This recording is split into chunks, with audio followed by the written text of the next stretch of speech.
Hi, my name is Matt Fradd, and this is the Matt Fradd Show, and today I was so excited to interview one of my heroes, Dr. Peter Kreeft.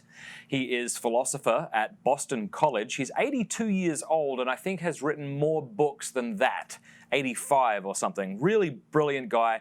We speak about philosophy, we speak about the state of the church, we speak about his conversion to Catholicism and all sorts besides, a bunch of other stuff besides. It was really terrific.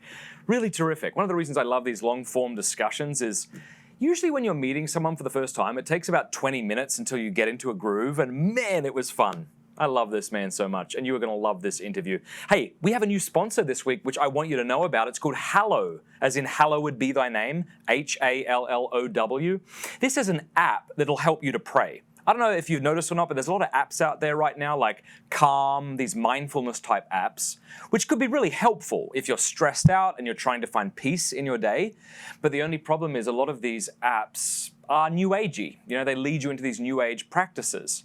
And I remember thinking it would be awesome if there was an app that could plunge us into the Catholic tradition while being really sophisticated and well-produced like these other apps were. Well, I just found this app called Hallow, Hallow. You're on iPhone or Android right now. Seriously, download it, Hallow. I'm not just saying this because they're paying me to. I mean, they are paying me to. But I also have it on my phone, and I use it, and it has these like Lectio Divina walkthroughs. It's just so beautiful. Sometimes people say you should pray every day, and you say, okay, I'll try that. And they say, start with 10 minutes. And even that, though, it feels like, how do I do that? This helps you with that. It's really, really well produced. You get to choose like a guide, like a male or a female who reads the scriptures to you. And then you can put Gregorian chant behind it or synth music. Seriously, please check this out. Hallow. Check that out. Hallow. And then you know what you should do, since they didn't give me a promo code? You should tweet at them or something to let them know that you heard about it from the Matt Fradd Show. Seriously, a fantastic app. Download it. It's really great. It doesn't get into new agey stuff, super Catholic.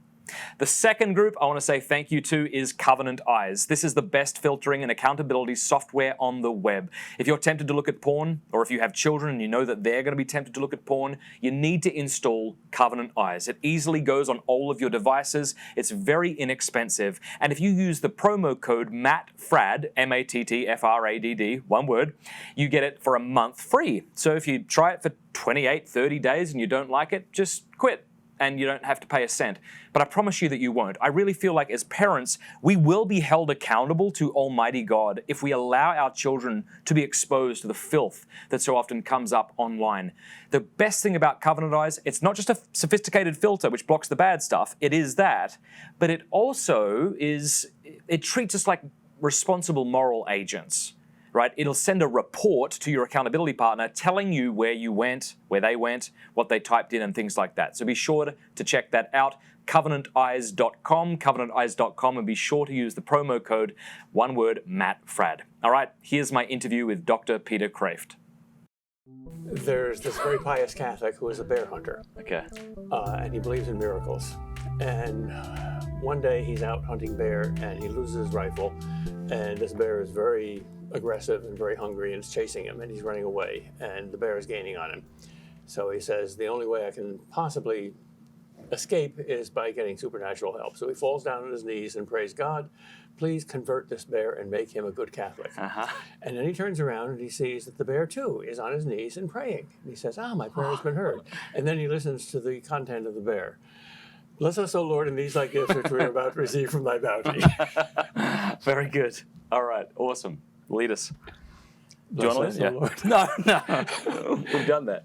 I'll pray. Yes. All right. Father, Son, Holy Spirit. Amen. Amen. Heavenly Father, we thank you for this opportunity to record this interview. We pray that it would be a blessing to people, that they would know the love of God and grow in relationship with Jesus. In your name we pray. Amen. Amen and amen. St. Clare of Assisi. Pray for us. Patron saint of television. I thought that was Joseph of Cupertino. Why? The one who Isn't that the one that levitated. flied? Yes. So why would he be the patron saint of television? Well, television makes images fly through space. Oh, very good. Okay, I think I told you this last time. You might not remember it. First of all, I don't know how they pick who's the patron saint of what. It's more of a public thing, I think isn't the it? Holy Spirit has something to do with that. All right, well, check it out. Thomas Aquinas is the patron saint of universities. Yeah. He died the same day as Bonaventure, Yeah. right? Also a friend. doctor of the church and close friend or Yeah. best friend. This is not making this up. Bonaventure is the patron saint of bowel difficulties or bowel abnormalities or bowel Did movements. he have a bowel I abnormality? don't know. Huh. But it doesn't seem right. I mean, they're both terrific men of the church. Aquinas gets universities. He Aquinas gets should also be bum. the patron saint of donkeys, because he refused to ride a donkey when all the other monks did, because he weighed well over 300 pounds and he loved animals. Very good. You love Aquinas? I do. Me too. Why do you love Aquinas? Because I always lose. When I do sumo wrestling with that sumo wrestler, he always wins. What's the best thing you love about Thomas Aquinas? He speaks the truth. Yeah. I find that when I read Thomas Aquinas, I find myself fully convinced. Sometimes I'll read other authors, I'm like, yeah, maybe. Yep. But after he's laid out the objections and then Houdini's out of them, it's pretty impressive. Even Bertrand Russell admitted that in his autobiography. He said, I read Aquinas, and I thought I'd get some of his objections. And I found that my own objections to his philosophy were not as good as his own objections. That's amazing. What a admission. Yeah. Now, one of the things I find difficult with Thomas Aquinas is the lying bit. The lying bit? Yeah, whether lying is intrinsically evil. That's tricky, because Tricky, isn't it? speech is much more culturally and socially relative than most other forms of human behavior. If your father is in hospital and he's just had a heart attack, and the doctor comes to you and says, when you visit your father, please don't tell him he had a heart attack, because if you do, he's probably going to have another one and die. Yeah. So your father says, tell me, son, did I have a heart attack? I think you're commanded to lie. Wow. The Jews have to lie to the Nazis who are seeking the Dutchmen have to lie to the Nazis who are seeking the Jews, because they promised the Jews that they'd hide them. So I think, but we got two options here. Either that's just not a lie. Yeah. We have to somehow play with language and call that something, mental reservation or something. It's not just mental reservation. I think that there are some people who have given up their right to truth. Just as a violent aggressor has given up his right to life, and you're allowed to use lethal force if necessary to save your own life. And how do you judge that, though? Well, that's the prudential judgment. Yeah. God does not give us answers to all the questions. He gives us the principles, and we find the applications. Here's a weirder question: are you an introvert or an extrovert? Well, I'm an extrovert in that I don't like to think that much about myself or worry that much about myself or keep diaries. But on the other hand, I'm an introvert in that I like to be alone, and I don't like small talk. Me too. Like most philosophers. Yes. Oh, is that right? So I don't like the categories. I hate being in an elevator with somebody. Well, that's only temporary. Just one other person. Yeah, but it's temporary enough to make it's awkward. Hey, how are you? Not bad. Just this is going to end soon. Let's just grin and bear it. I've heard that introverts don't like small talk. I'm definitely like that. I'm definitely introverted. You can take chances in an elevator. You can insult people. Which you and what might you say? Do you think this elevator can hold both of us? Very good. This you can use the old Western line. This town is too small for both of us, and one of us is going to have to leave, and I'm staying. Billy Connolly made a joke. He said, well, it's not really a joke. It's just you say, I feel about as welcomed as a fart in an elevator. Very descriptive. Yes, that's how I feel when I'm in elevators. Well, I have a soft spot in my heart for farters. Why? I'm a farter myself. I actually fart too. Yes. That's great. At least two of us. I farted 4 children. That's what I meant too. It had nothing to do with my bum. I love dogs, and we've always had basset hounds. Yep. And once you smell a basset fart, there's nothing quite like it. It travels that long distance. It's low to the ground. It makes every other human fart seem tame. You're like, please, no need to apologize. I have a basset hound. I have a black Russian. Do you really? What? Have a basset hound? No, I have a black Russian terrier. Oh. And a terrier, thank you. A terrier sounds like a small dog, but it's not. It's bloody huge. It's about 120, would you say 120 pounds? Easy. Oh, that's a different kind. We had a fox terrier once. I had a fox terrier too. Oh. I heard somebody say that if you can step on a dog and kill it, it wasn't a dog to begin with. What do you think about that? No, that doesn't apply to chihuahuas. Why? You can just flick your finger and kill them. They're so yes, but you can also delicate. step on them. Yeah. So tell me how you got to where you are. You are 82 years old. where I got to where I am. You wrote 820 books. How many? 820. I don't know. I'm just taking a guess. How many books have you written? Do you keep count? It's in the 80s somewhere. What's the first book you ever wrote? Love is Stronger Than Death. Who published that? Originally Harper and Row. Okay. And then Ignatius Press. Wow. Actually, it was 3 books in one. There's a story behind that. Please. I taught a course in Death and Dying at Boston College. One of my students said, I work for, let's see, what's the name of the publisher now? What's the Unitarian publishing house in Boston? Forget what it is. Anyway, she said, I'm going to approach my boss because your course is fascinating and you said you're writing a book on it and you might want to publish it. Well, I started the course by talking about what death was and how it appeared in various ways. And then I asked about why we love life after death and seek it and desire it, the longing for heaven. And then finally concluded with some speculation about the nature of life after death. They eventually became 3 books: Love is Stronger Than Death, Heaven, the Heart's Deepest Longing, and Everything You Ever Wanted to Know About Heaven But Never Dreamed of Asking. Yes. And I see that one around. I outlined the book, and I gave it to the student, and she approached the publisher, and the publisher's agent contacted me and said, we'd love to print your book. I said, well, fine. Can I have a contract? Well, I have to check with the president first. But I've been here for 20 years, and I've published 400 books, and he's rubber-stamped every one of them. So I got to work on the book, and eventually he said, I'm sorry, we can't do your book. I'll refer you to a friend of mine in Harper and Row. They probably will do it, but we can't do it. Why not? He said, I'm not at liberty to tell. I said, that's very strange. I thought Unitarians published everything. I mean, you do Catholic stuff, atheist stuff, Zen Buddhist stuff, everything. He said, no, I'm sorry, I can't tell you. Years later, I met him in the street, and he was no longer working for that publisher. And I said, can you tell me now why you turned down my book? And he said, oh, yes, it was too Christian. We Unitarians have no idea what we are, but we know one thing, we're not Christians. So I was flattered. That's very good. And so how old were you when you wrote your first book, or this trilogy? Let's see. The kids were just in school, so that was 1970, about 78. Wow. I guess I was 30. Okay, and you were working at Boston College? Yeah. How long have you been working at Boston College for?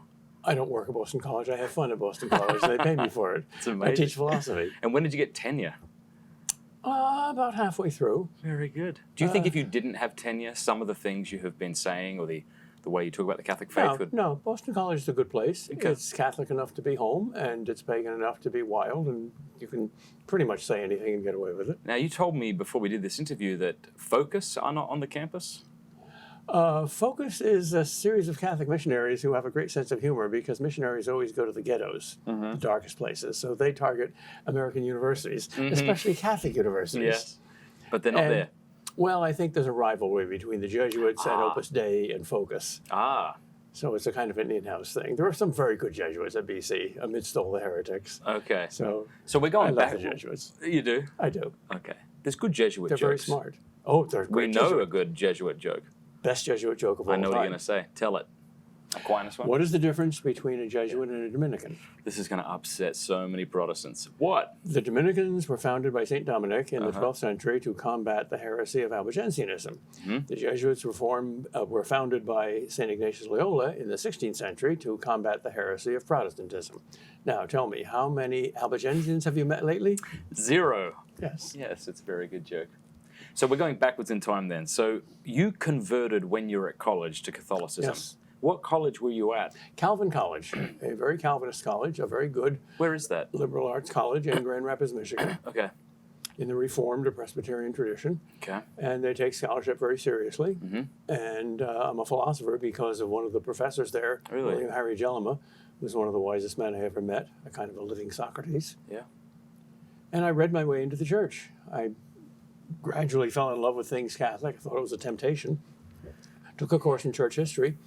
The professor explained that the difference between our Protestant view of church history and the Catholic view of church history was that we Protestants know that we are the true Christians because we're in the Bible, and the church in the Bible is a Protestant church, and it gradually became bad, that is Catholic, in the Middle Ages.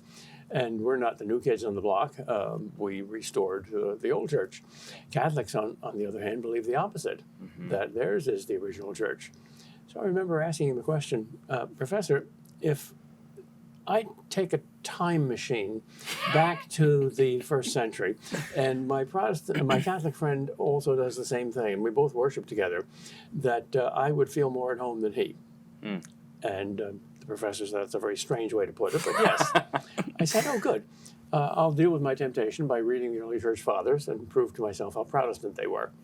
Well, you know the rest of the story. Yeah. Now, this was something, like you said, it's a temptation you felt. So when you were reading the church fathers, it legitimately was to try to dissuade yourself from joining the Catholic Church at that point? Oh, yeah, yeah. I had never knowingly talked to any Catholic at all. Wow. I had been told. Only on accident. Right. Maybe accident, maybe the milkman, who knows? That's right. But I had been told that this was the whore of Babylon, and it was basically paganism with a thin veneer of Christianity. And I read a lot of people that I didn't understand, like St. John of the Cross and some of Thomas Aquinas. But I recognized that if this was a heresy, it was a beautiful and great one. It's a mountain. There's something remarkable here. It deserves at least respect and investigation. And the more I read, the more Catholic it looked. The Eucharist, for instance. Not a single Christian for 1,000 years denied the real presence in the Eucharist. How could the Holy Spirit have fallen asleep so full? I think that with baptismal regeneration, the first person to deny baptismal regeneration was Ulrich Zwingli. And in his work, De Baptismo, he says something to the effect of, I can only conclude that all of the doctors and fathers were in error. Yeah. I think, well, that's at least consistent, but goodness. That's like the Jehovah's Witnesses. They say the church went into heresy in the first century and recovered only in the 19th. That doesn't fit the facts. Yeah, so that would mean for about 1900 years, the words of Christ, if you have a disagreement, bring it to the church, were irrelevant. Yeah. Right. Yeah, there was no church. So were your parents and friends Calvinist or evangelical, or all of them? Yeah. How would they define themselves? A Calvinist specifically, like the Protestant, Christian, Protestant, evangelical, Calvinist. All of it. Yeah. All of them. Yeah. And so, how do they view Catholicism? Some of them with more respect than others. All of them theologically negatively. And I respect that, because if the church isn't what it claims to be, it's the most arrogant false prophet in the world. It claims infallibility. It claims that it inherits the promise that Christ gave to his apostles. He who hears you hears me. So it's either a true prophet or a false prophet. And there's an immense difference between the two. You can't just paper that over. So when you started reading the Church Fathers, how did you begin to disclose to your friends and family that you were maybe moving towards Rome? Friends are easier to talk to than family.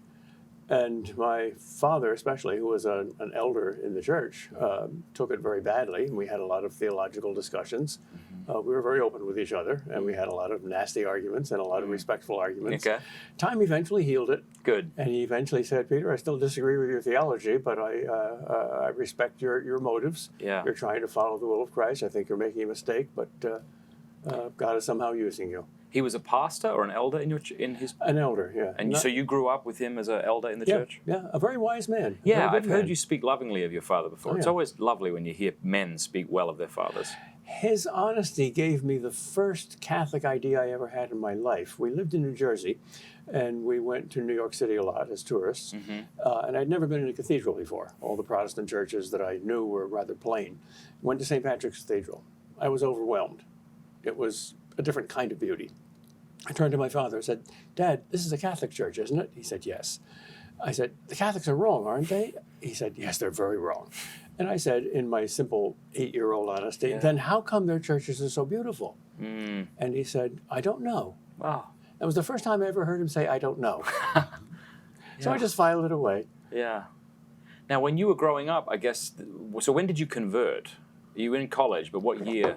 Senior year. But what year, in like 60s, 50s? 1959. So this is before the Novus Ordo came in? Yeah.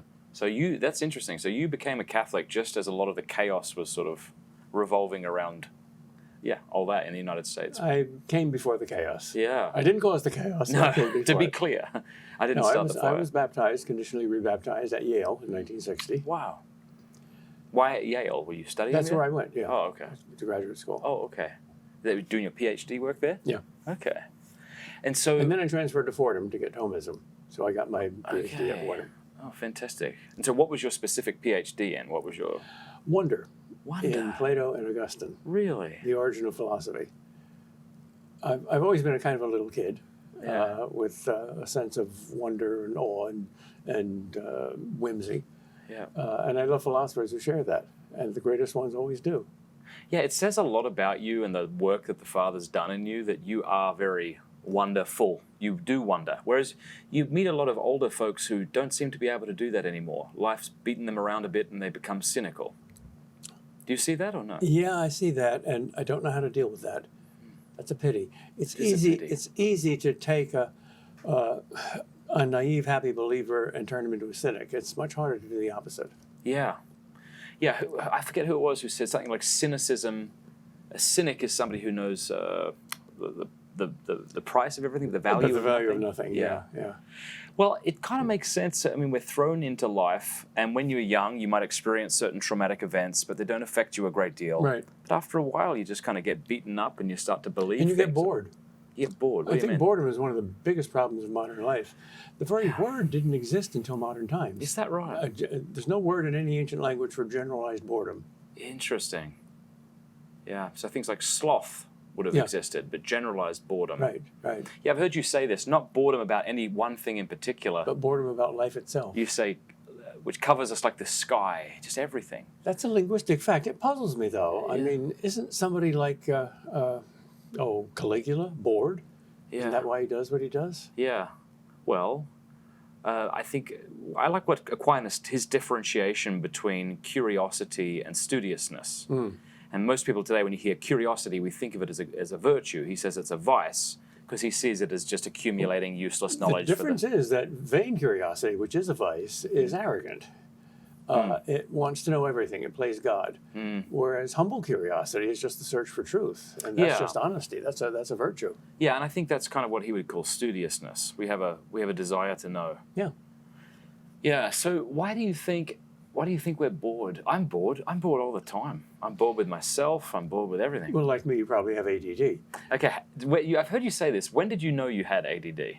Not Were you diagnosed, Not or- until my daughter was diagnosed with it. Oh, really? She's been in special schools all her life. Yeah. She's brilliant at things Really? like computers and animals, Yeah. but not with language. Yep. So she's a mixture. I think everybody in the world is very good at something and very bad at something. Oh. Anyway, Yes. we had her evaluated to justify putting her in private school, and the psychiatrist wanted to evaluate the whole family. And after a session with me, he said, "You have ADD, you know." And he went through Really? 21 symptoms, and I had them all. What were some of the symptoms? Not just boredom, but You can diagnose me right here. This would be great. I can remember every word of a poem that I read once and love deeply, but I can't remember the third thing that my wife tells me to do. Go down to the cellar and bring up Yes. the table and the batteries. And that's a sign, is it? And the mousetrap. Okay. Yeah. And that's a sign of ADD, or at least one of the Yeah, I possible think symptoms? a lot of academics have it, Yeah. especially philosophers. They usually have ADHD, which is attention deficit high definition. They like to define their terms. Yes, exactly, to be clear. Yeah, I think I can't finish a movie. We have Fradd family, my last name's Fradd, so we call it Fradd family movie night. We all go down and we sit down, and I always like the idea of watching a movie. But about 25 minutes in, I'm like, there's something else I could be doing, which is weird because I love the beach, being from Australia. Oh, me too. Yeah. So I could sit on an ocean. Me too. I can sit and Not watch on an waves. ocean, on I a can sit beach. and watch waves without being bored. Much more easily than Me I can too. read a book through. So without being why is bored. that? Because, well, the same reason as in the poem Trees. Poems are made by fools like me, but only God can make a tree. Yeah. Books are made by fools like me, but only Yeah. God can make a wave. Yeah. There's something. It's rhythmic. It allows you to kind of, to use Thomas Merton's words, slow down to a human tempo. Yeah, but so is a washing machine. But that's not interesting. I don't sit in front of a washing machine. I sit in front of waves. Touche. Yeah, good point. The Iroquois have a word for it. It's called orenda. It's the spiritual sugar that the Great Spirit put in certain things, like moving water and stars and mountains. Yeah. It just attracts us. So speaking of books, are you reading any books right now? Somebody once said to me, "You must have written more books than you've read." That's becoming increasingly true. I don't think that can't be true. No, do you read not. bits of books, or do you read the whole thing? 19 out of 20 books I read bits of. Bits One of out maybe 20 I finish. non-fiction books I read bits of, but fiction, I mean, you can't just pick up in the 4th chapter. You either abandon it after 50 pages or you read it straight through. I must confess, this is almost a sin. First time I read The Lord of the Rings, I stopped after page 50. I said, I'm not interested in hobbits. Really? That is a sin. Yes. And then somebody said, go beyond page 50 and then you'll get to the elves and dragons, and I was totally hooked. Yeah, I just read the first part to my kids. So we're on the 2nd book right now, and it's just gripping. It's lovely. Masterpiece. What's your favorite fiction book? The Lord of the Rings, certainly. Really? It's the greatest book of the 20th century. 4 polls picked it. Everybody knows that except the critics. I have a toss-up between, Lord of the Rings, but probably I like Dostoevsky. So I like, I think I like Crime and Punishment more than... More than the Brothers Karamazov? I think so. That might say more about me than they're it. Both masterpieces, but yeah, if The Lord of the Rings is not a novel but an epic, The Brothers Karamazov has to be the greatest novel ever written. And okay, why do you say that? It's profound. Yeah. It's one of the few books that radically changed my mind on a philosophical issue. I always thought the notion of collective responsibility or universal guilt was a kind of a exaggeration, or maybe a liberal guilt trip or something like that. He persuaded me simply through the plot events that every good that we do has consequences in everybody else's life, and every evil that we do have consequences in everybody else's life. So in an indirect way, everybody is responsible for all the sins of the world. This is Zosima, isn't it? It's Zosima. Yeah.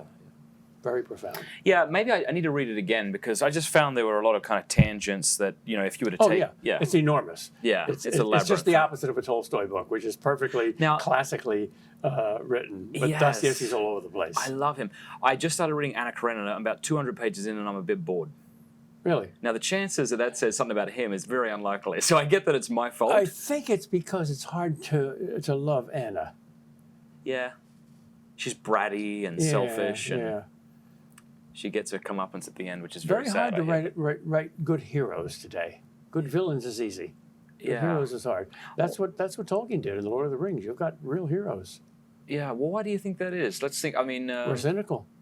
We're cynical. We're jaded. Don't believe in heroism. Yeah. Yeah, that's true. Who's that, the author from Georgia, Flannery O'Connor? I love Flannery O'Connor because she has short stories and I don't get bored. My kids love it too. I shouldn't read it to my kids. They're like, tell us that one where the old lady gets shot. Okay, shut up. Not in front of people. We don't read that. But she could... it was almost like she played into people's cynicism in order to bring out the grace that was... Oh, sure. She's a missionary. And the missionary has to start with where people are, which is down over there. And then you bring them over here.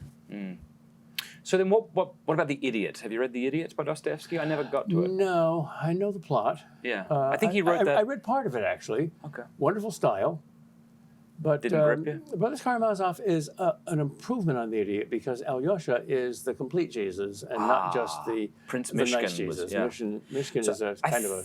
If I'm not mistaken, I thought Crime and Punishment was written first and then later on The Idiot. I know the Brothers Karamazov was last because he planned a sequel to it and died that's before right. he could do it. He did too. And I thought that, Raskolnikov, or Mishkin was like the mirror image of Raskolnikov. Yeah.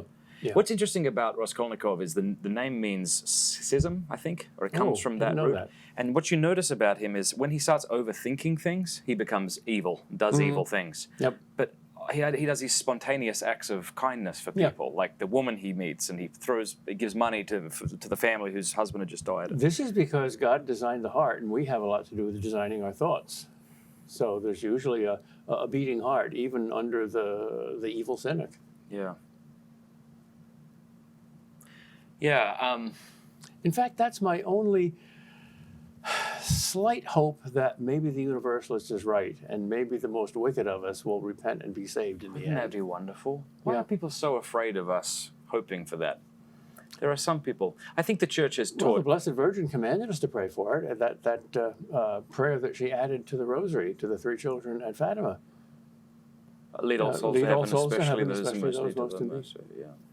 We can't be sure of it, but we have to hope for it. Not that it's likely. Right. I mean, why would Jesus say of Judas, it would have been better if that man had never There you been go. born? That Yeah. doesn't sound like universalism, but we don't know.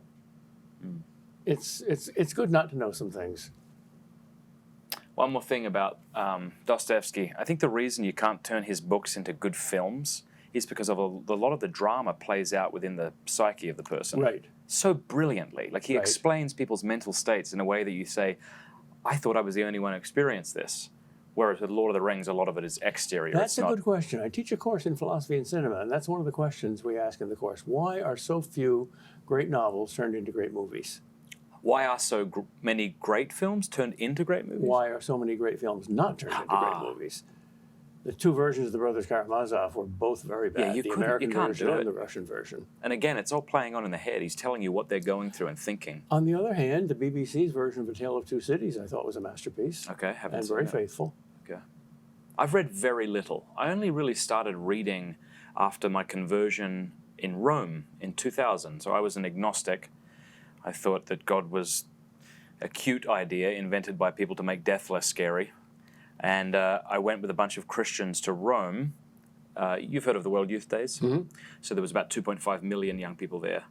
And I encountered Christians who loved Jesus and weren't weird and were like saving sex till marriage and all of these bizarre things. And I thought, why are they happier than me and my friends? That's the unanswerable question. Yeah, That's what converted the world, the happiness of the saints. yeah, Why are these people singing hymns and forgiving their enemies as we're feeding them to the lions? yeah, yeah. No answer to that question except the truth. Reminds you of Teresa of Avila's quote, God save us from sour-faced nuns. Yeah. Something to that effect. Yeah. So it was there that I came to Christ, and it was just, I came home so happy it made you sick. You Yeah. know? They're that kind, like Yeah. trying to hug everybody. And, you know, it's just- The honeymoon. yeah. Did you ever have a moment like that? No, I've never wanted to hug everybody. You're from New England. When I met you today, I'm like, handshake. We're the frozen chosen, yes. Yeah. But okay, so but when did your faith become your own? So even as a Protestant, I presume you love Jesus and There were steps. I remember the first and probably the most brilliant idea I ever got in my life. I was about 7 years old. We were riding home from church, and my father and I were sitting in the front of the car. My mother was in the back. And I said, Dad, you teach in Sunday school, and I'm a little confused. We're learning all this different stuff, and I try to follow the preacher's sermon every Sunday, and I get a little of it, but I'm really confused. Doesn't it all come down to just one thing? My father said, what do you mean, just one thing? He was very suspicious. I said, well, all you have to do is love Jesus and ask him what you want us to do, and then do it. And he looked at me and says, you know, son, you're right. that's great. You know, it's all gone downhill since then. Yeah. But, But I had one insight when I was one 7. insight, yeah. Yeah, I think if I were to ask you what's the most profoundest thought you've ever thought, you would probably say, what would you say? What's Well, that's like the question that the pious monks in Connecticut said to me. They invited me to speak to them once at a monastery. I don't know what I said. But at the end, they said, we do this to all of our guests. We ask you to pray for us. And if God would grant any one gift because of your prayer to every single monk in this monastery, what would you ask? And remembering that little incident I just told you about, I said, well, that every one of you would fall totally in love with Jesus every moment for the rest of your lives. And they all began to laugh, respectfully. And the abbot said, we're not laughing at you, we're laughing with you, because we had Mother Teresa here last week. That's what she said, too. yes, another home run. Okay. Yeah. That's a grand slam. So you became Catholic in college. Tell me what it was like as the Vatican II changes. And of course, a lot of the changes that were implemented weren't outlined in the documents.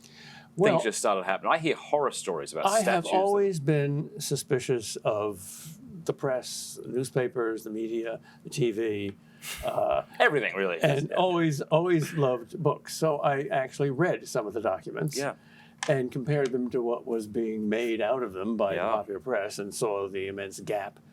So I had no problem with Vatican II. It didn't throw anything out. It added modern stuff to the ancient stuff, and I loved it all, as did John Paul and Benedict and the rest. So I never had any problems But with what it. about the implementations of it that you began seeing? Because you grew up, you saw the Tridentine Mass. Presumably that was part of what you were saying to your father, even if you weren't at Holy Mass. Absolutely. The beauty A masterpiece, an absolute masterpiece. How could the devil endure such beauty? It must cause him immense pain. It's a beautiful thing to say. Yeah. And that's 2,000 years old, and it's not dying. So I have no problem with Vatican II at all. Sure, but the implementation of it. So the implementation of it was stupid. It was silly. I knew from the beginning that the only church that can possibly exist is the church of idiot sinners. That's what we are. Yeah. One of the books my Calvinist friends gave me in Calvin to deter me from becoming a Catholic was Boccaccio's Decameron, which is a lot of anti-Catholic short stories written by this Renaissance humorist. And one of them takes place during the Borgia papacy, when basically the mafia controlled the papacy. And a couple of popes were spectacularly wicked. Yes. And the story is about this pious French bishop in Paris who has a neighbor who's Jewish and who's a businessman, is very smart. His name is Abraham. And the bishop thinks Abraham's on the verge of conversion. And one day Abraham comes to the bishop and says, "Bishop, wish me good speed. I have to take a trip to Rome and do some business deal there. I have to do business with the Vatican Bank, and I'm going to live with the papal family." And the bishop said, "Look, Abraham, I know you're on the verge of conversion. Let me baptize you before you go." "Well, I don't know if I'm ready yet, but why before?" "Well, it's foggy down there. You won't see things clearly. The air is clearer up here." And Abraham says, "Nope, business first, then pleasure. That's my rule. I'll see you in the spring." He leaves. The bishop says, "I've lost him. He'll see the corruption there. He'll never become a Catholic." Comes back in the spring and says, "I'm ready to be baptized." "What? You didn't go to Rome then?" "Yeah." "You didn't do business with the Vatican Bank?" "Yeah." "You didn't live with the papal family?" "Yeah, I did." "And now you want to become a Catholic? I don't get it." Abraham said, "Look, I don't know that much about your theology, but I know a heck of a lot about business. And one thing I know for sure, no merely earthly business that stupid and corrupt could last 14 days. Yours has lasted 14 centuries. It's a miracle. I'm convinced." Right. I thought that was a good argument. Yeah, it is pretty good. You know, the other thing too is if you were looking for the perfect religion based on the moral purity of the adherents, you would have missed the true religion in the Old Testament. Do you know what I'm saying? The Jewish people, when you read the story of David and Moses and Rahab. The stiff-necked, impossible, arrogant people, us. Yeah. It always has been. Are you seeing a temptation among Catholics that you interact with, maybe at your college and others, to leave the church right now, given the current scandal in the church? Yeah, but I think that's always an excuse for a weak faith to begin with. Yeah. I haven't met anybody who once was a serious, moral, intelligent Catholic who is leaving just because of the priest scandals. Yeah, no, I think that's right. I've met nice, naive people who said it's all kumbaya and now it's all trash. But you've got to be naive to begin with to let scandals drive you away. Yeah.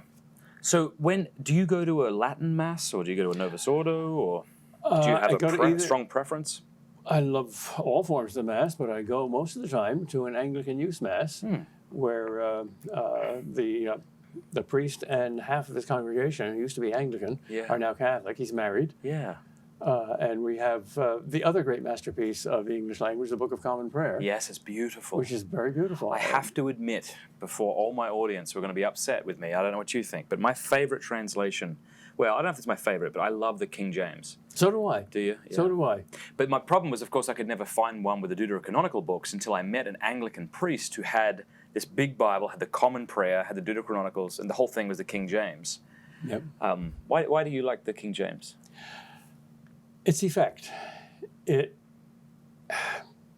not only beautiful, and it's not only accurate. By the way, I know enough Greek to compare the King James New Testament to modern translations. It's more literal as well as more poetic. Yeah.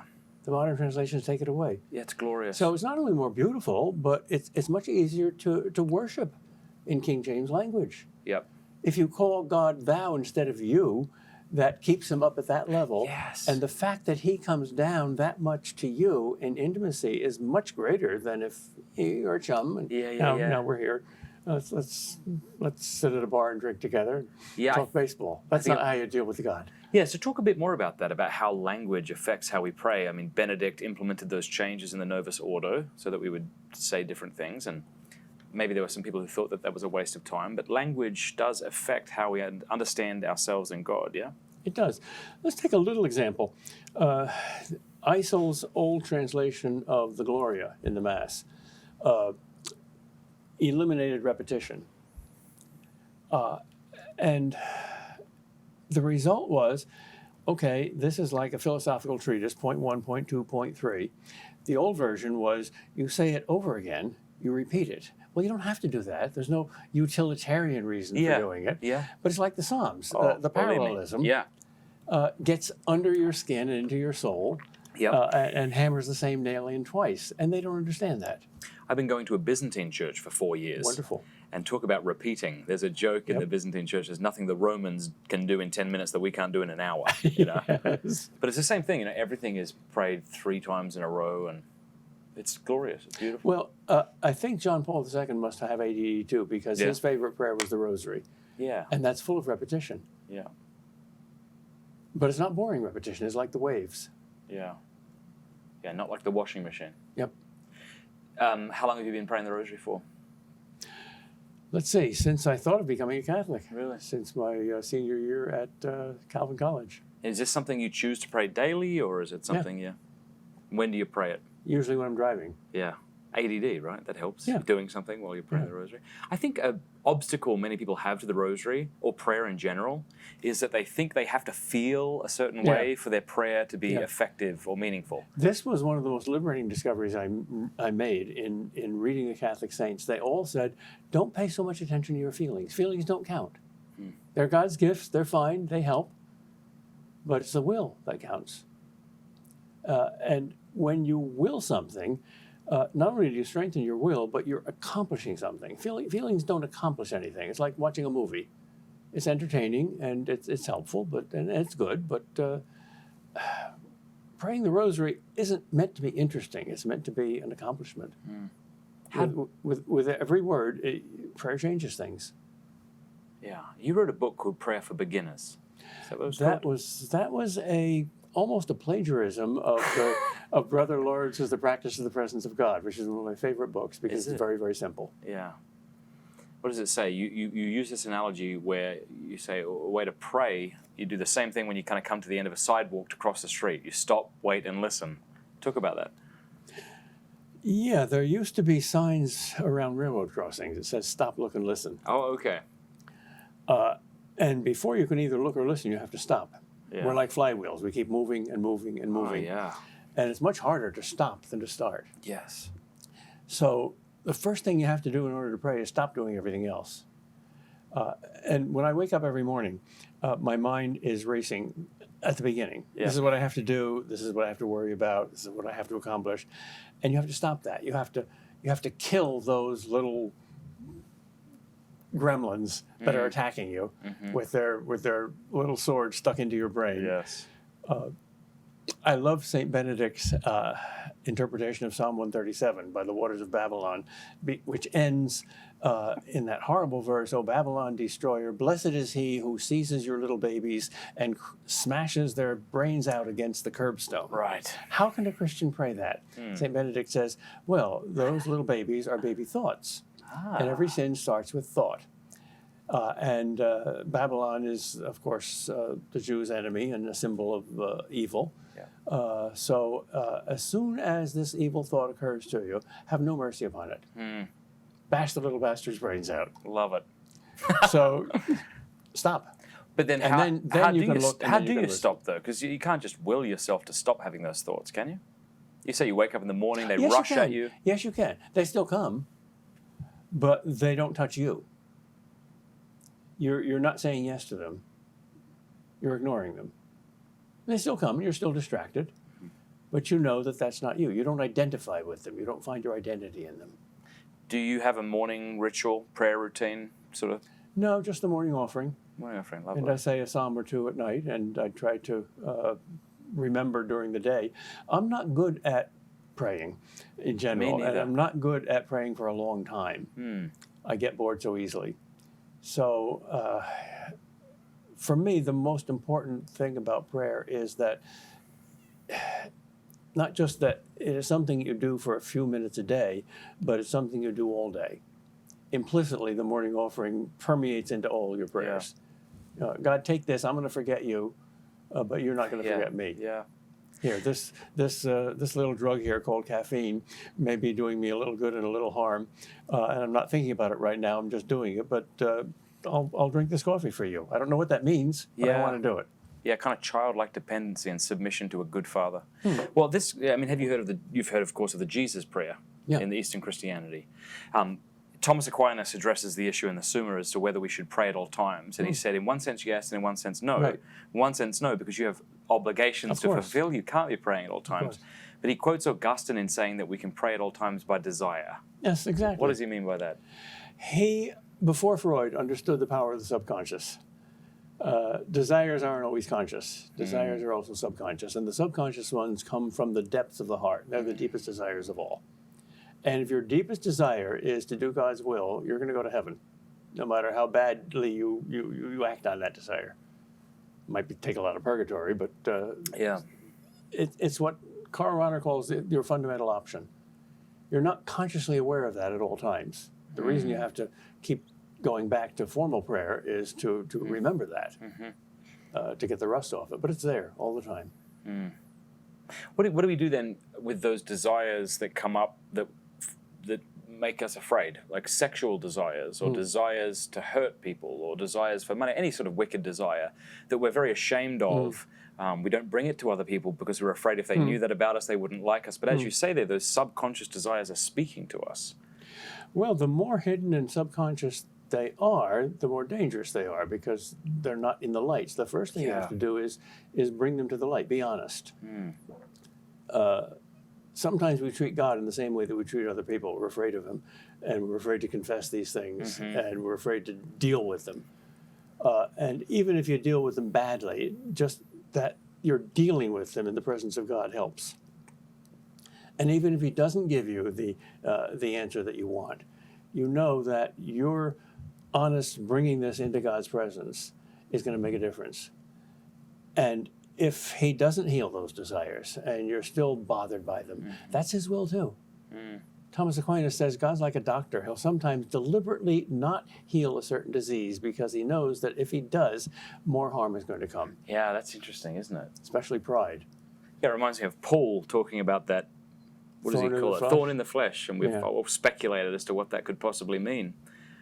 But this idea that pride is the worst sin. Yeah. We don't think that, a lot of us. Deep down, we don't, no. Although when we see it in others, we hate it more than any other sin. Yeah. So if my friend is lustful, I feel sorry for him maybe. If he's prideful, I find that the most disgusting. A lot of us confuse pride with vanity. You know, look into a mirror and say how beautiful I am. Well, that's a fault. That's not pride. Yeah. Pride is, I want to play God. Yeah. My will be done, not yours. I want to instrumentalize God. I want to use him to gratify my desires, which I'm identifying with. You don't do that. You have to give him everything. How do you know if you're prideful? You don't. That's what's so tough, right? You don't. Doesn't matter. That's a trap the devil likes to get us into. Let's see, what's going on in me? Yeah. How can I deal with that? Yeah. Is this bad me or is this good me, the real me? That leads nowhere. Stop look. That's the problem. Start looking out. Is that the answer? Hey, if you're in the presence of somebody that's much more beautiful than you and much wiser than you and much better than you, do you want to talk about yourself? Yeah. Or do you want to forget yourself? Yeah.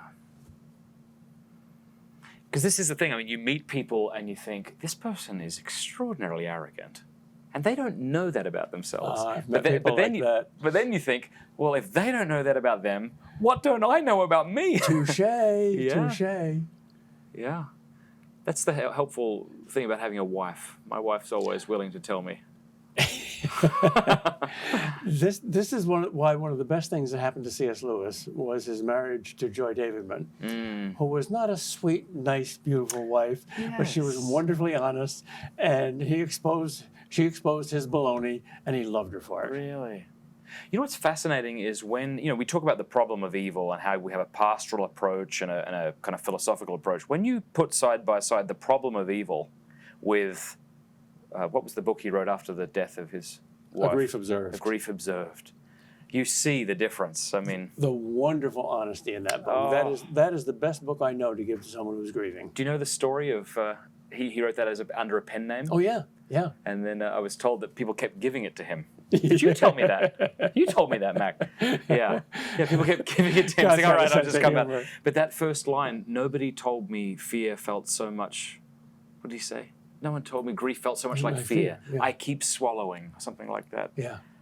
And he goes to all these places, and they're not the same. Nothing's the same without her. How could the death of one person be like the sky spread over everything? Yeah, the idea that if I travel to all the planets throughout all of space, I'll never see her face, hear her voice. Wonderfully honest. I was weeping after reading that first page. It just really broke me. And there's one line in that book which is the fundamental solution practically to the problem of evil. Is it conceivable that a loving God should give us such pains and such griefs? Well, if we don't need them, he's not a loving God. And if he is, we need them. Yeah. That's it. Yeah. Everything we get, all the sufferings we get, we need. Which is so hard to believe when you consider how much certain people go through. Yeah. It's a bloody difficult problem. It is. It is. It's not meant to be easy. It's interesting when you look at the Summa. Aquinas sometimes puts 12 or 13, or if you read De Marlo, his other work, he'll have like 24 objections. Yeah. And here he has 2 to the problem, to the existence of God. Yep, only 2. And the big one is the problem of evil. And the other one isn't really a conclusive proof that God doesn't exist. It's more just God apparently of the gaps. Science can explain everything, but who knows? Yeah. Yeah. What do you think the best argument for atheism is? Problem of evil, certainly. Yeah. How can I trust a God who lets such horrible things happen? Yeah. And not just to us, but to animals. Of course. Why do animals need it? They don't need it. There's no clear answer to that question. There you go. Yeah. We're told what we need to know, and we're only given hints about the animals. And I think Lewis's chapter in The Problem of Pain about animal suffering is the best answer. Huh. Their answer has something to do with our answer. They're not to be understood in themselves, but in their relation to us. They're parts of our family. He goes so far as to say that the pet is the more truly natural animal than the wild animal. Because if God made everything for us, he made animals for us. So the most important animals are cats and dogs. And the least important animals are the ones that can't be tamed. Cats, I would have thought. No, I guess they use litter boxes. But they'd be doing that whether they had us or not, if they had a litter box. Well, dogs have the problem of despair, and cats have the problem of pride. They're equal. When I grew up, I thought old dogs were boys and old cats were girls. Everybody thinks that. Yeah. I wonder why. Do you remember misconceptions you had as a kid? I'll offer one just to kind of show you what I mean. When I was a kid, I thought allergic meant afraid of. So I remember going to the doctor and they say, "Are you allergic to anything?" And I'd say, "Yeah, those big moths with the eyes on the back." My mum when she's angry. No, but yeah, I don't remember saying that. So what are some misconceptions you had? I remember reading listening to a sermon which called God the Supreme Being, and I thought it was a supreme bean, and I didn't like beans. You felt guilty. Yes. That's hilarious. My friend, Father John Park, said he grew up by a car yard, sales lot, and it would have the number of the year the car was made, so 82, 97, whatever, and he would drive past and think, ugh, only parents are so stupid that they would pay $97 for a car. You know how much candy you could buy for that? Yeah. So you said it was when you were at your college, Calvin College, you decided to be a philosopher.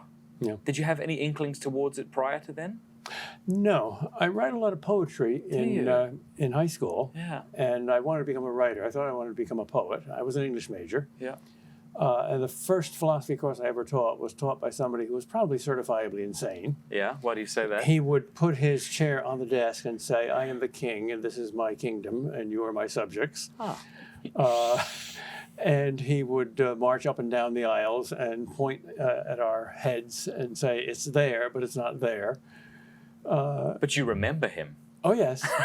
He was so absent-minded that he was constantly going across the street, reading a book and getting hit by cars. No. He was in the hospital a few times. You're joking. I'm not joking. So was he bright or just stupid? Both. Both, yeah. Both. Anyway, the chairman of the department, William Harry Jellema, who was probably the best philosopher I ever met, said to me, when I said I don't want to take any more philosophy courses, he said, "You probably took Dr. Runner." I said, "Yes." He said, give somebody else a chance." So I did, and I gave Jellema a chance, and he was great. I took about 6 of his courses. Most, I think, of our vocational choices are due to models. We see somebody who's successful in the field. I want to be like that. And when you started studying in your undergrad, I imagine, is that what you mean, philosophy? Yeah. In your undergrad, did you know you wanted to go on to do a PhD in it? Yes, I did. Yep. I thought of going to seminary, and at Yale, I thought of becoming a Dominican. Wow. And I worked my way through that, and I concluded that, well, I want it all. Me I want to too. be the other kind of father. Oh, yeah, fantastic. So did you go stay with the Dominicans? I had some Dominican teachers. At Calvin, actually, I went to Aquinas College, which is also in Grand Rapids, and took a course from a Dominican. Yeah. I didn't understand Aquinas very well at the time, but Yeah. I respected the teacher. He was a very wise and holy man. Yeah. I love the Dominicans. I do too. Father Thomas Joseph White is a brilliant man. He just wrote a book on Catholicism. I forget the name of it. It was excellent. Yeah, I discerned with the Franciscans. I think I like the idea. I like the idea of being a Dominican, but I think I'm a Franciscan at heart. Father Groeschel type.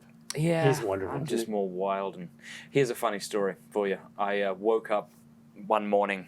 The house was a mess. Suitcases busted open. Kids were loud. 6 in the morning, and I was laying on my wife, And I said, "Honey, you know that sign that we saw that said if I could do it all over again, I'd find you sooner so I could love you longer?" And she went, "Yes." I said, "I think I'd be a Dominican." But then I had a priest friend say to me, he's like, "The grass isn't green. It's No. brown everywhere." It's right. It's just brown everywhere. Right. Yeah. Father Groeschel, you knew him. I knew him. Tell us about him. A New Yorker sense of humor and irony, coupled with deep piety, but not the No wrong BS. kind. Yeah. No BS.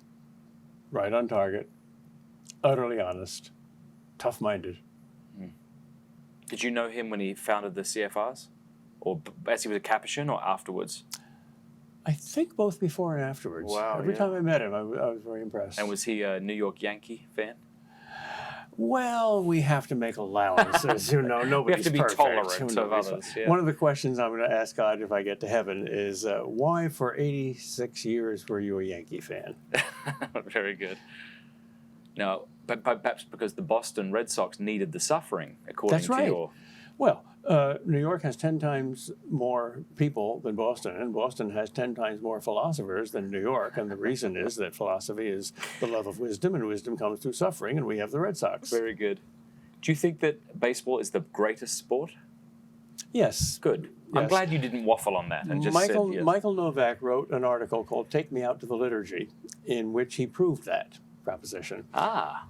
And, Give us the argument. And George Carlin has a famous thing about two philosophies of life, baseball and football, in which he shows that football is the devil's sport and baseball is God's sport. Very good. Yeah, growing up, I watched cricket. You ever watched cricket before? Yeah, you Brits are I mean... I'll forgive you for that. That's all right. I'm not a Brit. Well... Aussie. That's like my mum calling all Americans Yankees. You sound like a bloody Yank. That's what she says to me. Mum, Yank doesn't matter, Excuse the insult. It would be an insult to call me a Yankee. Yeah, I wouldn't, I promise. But so you don't watch it, cricket? You never watched a game? No, they go on for hours, right? No, they go on for 5 days. That's not an exaggeration. A test match can go for 5 days. It's wonderful. And you have ADD and you get bored easily and It's you can follow a interesting. cricket match for 5 days? Here's why I think I like it. If you go away and come back an hour later, nothing's happened. Maybe Well, that's... that's true of the grass growing in your backyard, but that doesn't make it interesting. Well, that's true too. But it is interesting. There's something about the culture around it, you know? You fill the fridge full of beer, sit in your chair, and it's great. And watch grass grow. And watch grass grow. Yeah, they even stop for tea and lunch and sandwiches, and they that's roll it charming. out onto the... It's lovely, yeah. But now they're making it more like baseball. They're condensing the games from 5 days to 1 day, and now they're doing it in an afternoon. And so all of the... we're pretty upset about it in Australia. Yeah. It's too bloody American, everyone says. Well, what you call football is what we call soccer. No. Again, we prefer our American football, which is much more violent and much more like war. Well, our football's different again. We call soccer, but we have Aussie rules football, which is a variation of Gaelic football, but more violent. And then we have rugby. But those are the two big games in Australia. Yeah. But I don't like sports a great deal. Well, how do you sit through a baseball game if you have ADD? It's like life. It's like history. It's unpredictable. It's not only that you admire the skill, you also have hopes and fears. And the more you identify with the team, the more acute your hopes and fears are. You can overdo it or you can underdo it. If you underdo it, you're bored. If you overdo it, you're an addict. So do you like football? I do. Yeah. I do. My father-in-law is from Boston, and he's a huge Red Sox fan. And the first American I ever met, she was on my NET team. You ever heard of NET Ministries? No. We travel around high schools, run retreats, and she was from the Bronx. So I knew nothing about nothing, and she told me that I have to go for the New York Yankees. I said, all right. My wife is from the Bronx. Her father was a fanatical Yankee fan. So was she. So I wouldn't marry her until she converted and she became a Red Sox fan. At least she said she did. I suspect that deep down in her heart, she's still a Yankee fan. Oh, really? Does she watch baseball with you? Sometimes. Yeah. So but when I met my wife and we were dating, and she said, okay, but you just have to say Red Sox. You cannot err on that. I said, done. Right. So there you go. My son dated a lot of girls at Boston College. The two questions he asked of them were, are you a Catholic and are you a Red Sox fan? And if the answer to both was not yes, he wouldn't take them seriously. Very that's good. not, mixed marriages don't work. Yeah, no. Tell us about, I'm sure we have a lot of men who are new fathers, and we're trying to do a good job, failing, getting up again. How was it for you being a dad? What advice do you have for dads? The first memory I have of being a new father is exhaustion. Me too. The kids will just tire you out. They are bundles of energy, and you feel very, very old. I feel younger now at 82 than I did when I was 30. Probably feel now. Yeah. I remember realizing just how selfish I was. Yeah. Because before that, my wife and I would go to the same movie we wanted to go see. We wanted to go to this person's house. This is why God invented children. Is this why? Exactly. Okay. The people they don't give a stuff who don't want. have children tend to be selfish yuppies and self-absorbed. This is our life. And you don't know you're selfish, though. You exactly. And when you have kids, you realize that you have to be there for them all the time, and you are their servants, not vice versa. Yes. This is your life. I love kids. My youngest son, his name's Peter, actually. Peter Francis. He's a beautiful boy, and he asks the most interesting questions. So he was peeing today with the door open, of course, and while he was peeing, he said, Dad, what happens if you don't pee? Love it. I've had better philosophical discussions with my 4-year-old than more. That's a profound question. You know, there's no philosopher who ever deeply philosophized about the fact that everything comes in one end and out the other. We philosophize about the one end, but very rarely about the other. All right, well, come on, elaborate on this. Well, You're the philosopher. I guess the closest thing to that is in the Hindu mystical tradition, where breathing is a spiritual exercise. The good air comes in, the bad air comes out. And we have to do that with our souls. The bad stuff goes out, the good stuff comes in. So God has given us bodies as images of that. Just as sex is an image of divine love, Trinitarian love, so eating and excreting is an image of that makes sense. I like it. That's good. Now, do you think a lot of Catholics, because of the New Age movement, have become afraid of things like you should breathe deeply? You know, I find people have this perhaps unnecessary skepticism when somebody talks about centering yourself and taking deep breaths in and out as you pray, and these things can be helpful. Of course they can. Of course they can. You have to use them with discernment. They can be used for flaky and silly purposes, but without some sort of deliberate mindfulness, without some sort of cultivation of the mind, you're not fully human. You're not able to perform well in any field, either academic or spiritual. Yeah. You're not very tech savvy, you've told me.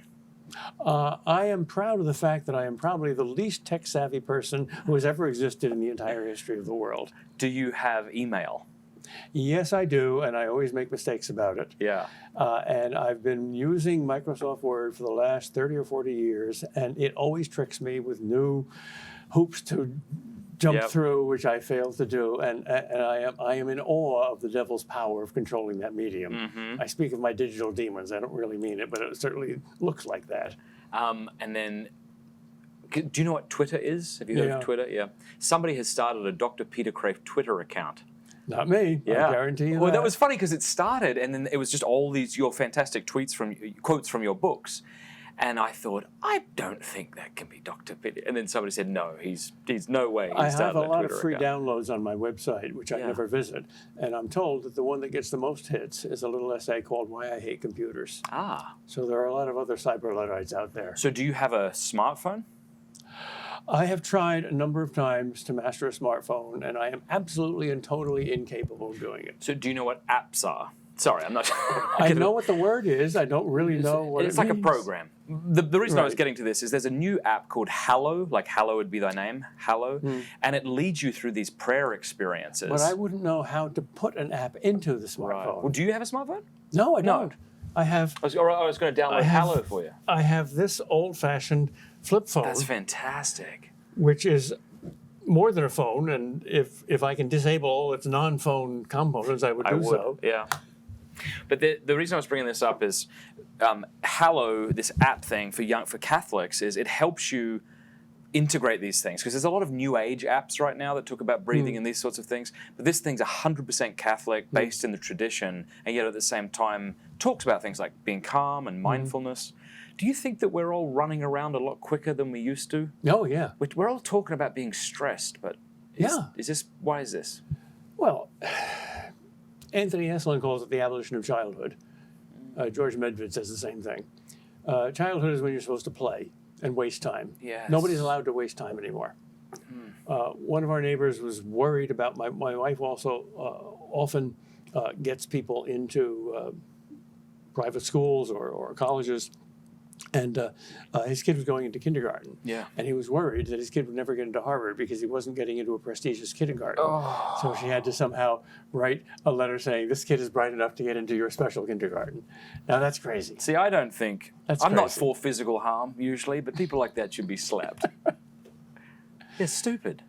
I'm very proud of the fact that we regulate they have very little TV. They're homeschooled, so they're usually wonderful. Hitting each other with sticks. And my son today found a rat that the cat killed, and he's running around, and it's just lovely and just being human. Chesterton has an essay on sticks being the primary toy. You can use them for anything. No, sticks. Okay, good. Glad we clarified. A stick being the primary toy. Yeah. You know, it can be a sword. It can be an oar. It can be the beginning of a house. It can be anything. Now, we've talked about boredom in the negative sense, but part of why I want my children not to have phones, not to be playing games, with some exceptions, is that I want them to be bored. But maybe I don't mean bored in the negative sense. I mean stimulated to do something original and creative themselves instead of disappearing into their screens. Yeah, maybe that's it. I observe kids today addicted to their phones. One of the assignments I give to my students is, you want to do an extra credit essay, write on how my world changed when I resolved not to look at any screen for 24 hours. Mm-hmm. And I've gotten about a dozen essays back, and about half of them say the same thing. I couldn't do it. I thought I could. I cannot live without my iPhone. That's addiction. Hey, I just want to take a pause for a moment and say thanks to our third sponsor, Exodus 90. Exodus 90 is an ascetical program for men, where men get together in small groups and for 90 days read the book of Exodus, give up things like alcohol and hot showers. They take on things like reading more, reading the scriptures more, praying in adoration more. It's really difficult, quite frankly, but it's also really life transforming. I think a lot of us want our lives transformed, but we don't want to do anything about it. Exodus 90 is a very masculine response to the scandals in the church today. Go to exodus90.com. That's exodus90.com to learn more about it. And I think you're going to be really, really impressed with it. I did it for a while. I had health issues and stuff was different, but it was really great, really great. And the men I speak to, I was just at Google recently, and they told me they started an Exodus 90 group in Google, and they said it was totally life transforming. So if you want to take your spiritual life to the next level, go to exodus90.com. Thanks.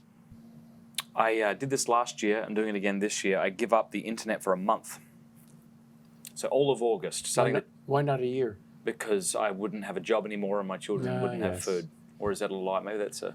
Yeah, the spider web is encompassing us. It's encompassing us. I mean, this is it. I mean, I consider this to be good work that's going to go out to all these people, but this, of course, is based on the internet. Eventually, we will evolve into the Matrix. Yeah. But I find it bloody hard. Like, I used to drop off my phone. I'd put my phone and my laptop, which were the only kind of devices I had, into a bag.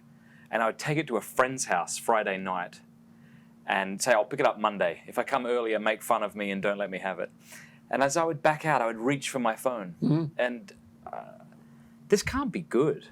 Well, if there's anything that you can't live with that is less than yourself, that's your master. If there's anything you can't live with, yeah. Gotta have it.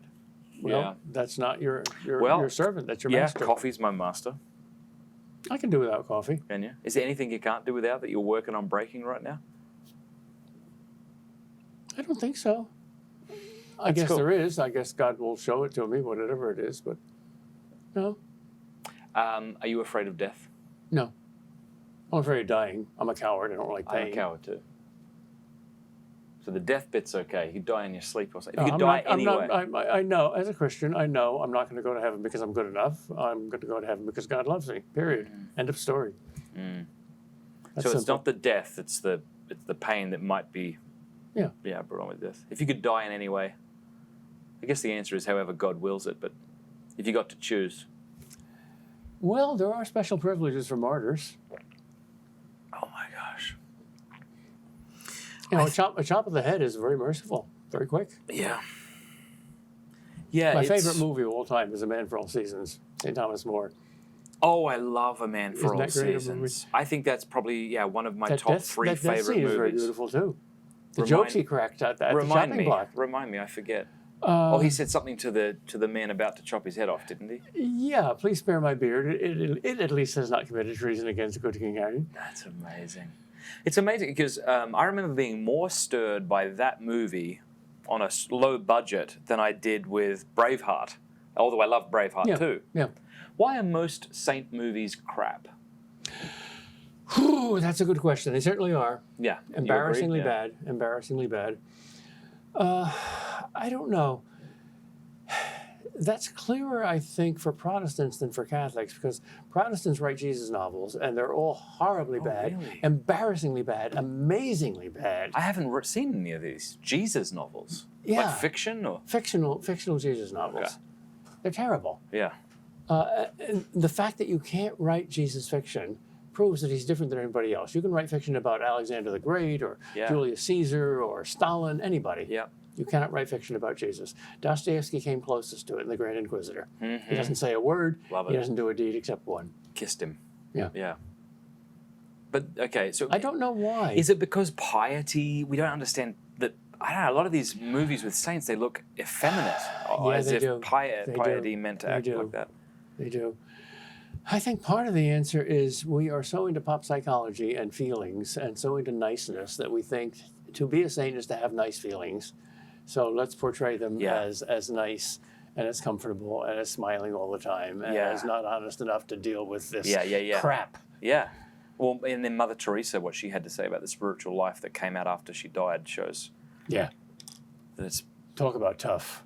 Bloody hard. Did you ever meet Mother Teresa? I did. Did you? Tell us about it. She came to our local parish Yeah. And there was a line outside the church afterwards, about 100 people long, to simply say hello and shake her hands. And it took about 2 hours because she spent some time with everybody. Wow. And I got up to her and shook her hand, and she simply said, hello, God loves you, something like that. But it took 10 seconds, but it was like there was nobody else in the universe. It was just me and her, and there was no time. I know And exactly what you mean. It didn't matter whether it was 1 second or 10 hours. That was the only thing that happened. What is that? Because I experienced that with a bloke called Father Bob Bedard, who founded the Companions of the Cross up in Canada. Very holy man. Kind of messy, unkempt, madly in love with Jesus. I remember the same thing happening. He came up and he shook my hand and everything melted away. Yeah. And I'm like, what is happening? Total attention. And I heard that about, people would say that about John Paul too. The opposite of ADD. Total attention. All of you is there. Your whole heart, your whole mind, your whole will. He looks at you as God does. God doesn't say, well, all right, I'll give you 1/10 of my attention because I have all these other people. No, I give you all of it. Yeah. Is that something you actually purposely try to do? Because you must meet a lot of people who are thrilled to meet you. I'm thrilled to meet you. No, I am shy and I get easily embarrassed, so I back away. Yeah. I get easily embarrassed. I feel very awkward around people. I can speak to 10,000 people and I'll do a great job and it'll be fine. But if I meet people one-on-one afterwards, I'm aware of how I look as they're looking at me, and I'm afraid I sound silly. And I don't know what that is. I got to work on. This is why I don't like to read my own books and I don't like to listen to my own podcasts, because I sound wrong. I used to live in Ireland and I binged Peter Kreeft for several months. Listen to. Oh, is that the embarrassment bit there? Yeah. I'm sorry. But then what do you do? Because you could have chosen Augustine or Aquinas or somebody worth binging on, for goodness sakes. Well, I think I eventually binged on them because you talked about them in a way that actually made it interesting. Okay, then my existence is justified. Good. But then how do you respond to people who come up to you, just like you met Mother Teresa, and I'm sure you were wanting to meet her, excited to meet her. It's probably humbling to recognize that people see you and they have that same kind of experience. No, I don't mean when they meet you, but I mean they at least want to meet you, like you may have wanted to meet Mother Teresa. Yeah. So how do you sort of validate that? I'm an absent-minded professor who is congenitally unaware of other people and their deepest needs. Yeah. Oh, well, that'll do. So I live on the surface. Yeah. If they ask me a question, I answer it. Did you ever feel a temptation to not be embarrassed and not be awkward and go, okay, I've got to be better, and then eventually just went, oh, screw it, this is me, deal with it? Or have you always been just, this is me? Sometimes you know that there is a sudden transition. I remember once I was going to a very important something or other, I don't know what it was, speaking engagement or a meeting, and I had a new suit on, and it started to rain, and I lost my way, and it was getting dark, and then the tire blew, and I still had a half hour, so I tried to change the tire, and I was by this road cursing, and an 18-wheeler came by and totally splashed my new suit. At that point, I broke out into uproarious laughter. Did you really? It was healing, yes. Wow. That was a divine gift. That was the suffering you needed, eh? Yeah. Because I'm always aware of that. Like on a much smaller level, people will come up to me and thank me for a book that I've written. Of course, I've only written like 2. But, and I'm tempted to dismiss it, but then I realize it's important to them that I hear it, Yeah, of course. Yeah. Of course. I try, but I'm not very good. I mean, psychologically, I am the last kind of person that ought to be a parish priest. Yeah. Holding old ladies' hands and comforting them. That's not my thing. No, I don't have time for this, okay? If you tell me what you need, I'll do it. But it's a guy thing, I think. This is why God invented women, to teach us. Thank God. Thank God for women. Do you know I met you at a Legatus conference in Florida a couple of years ago? I had the unfortunate, I had to speak after you, which no one would want to do. Don't be ridiculous. Yeah, you gave a talk, and then I gave a talk. And then I met you, and I said, hey, how you doing? I think they want us to do some panel discussion. And you went, oh, I was going to go surfing, which I thought was excellent. Oh, and I think you said, do they know I know that? I'm not sure. Okay, well, maybe I'm just going to go. Anyway, I don't know if you remember that. I'm an escapist. Yeah. Yeah, I like that too. I like being alone.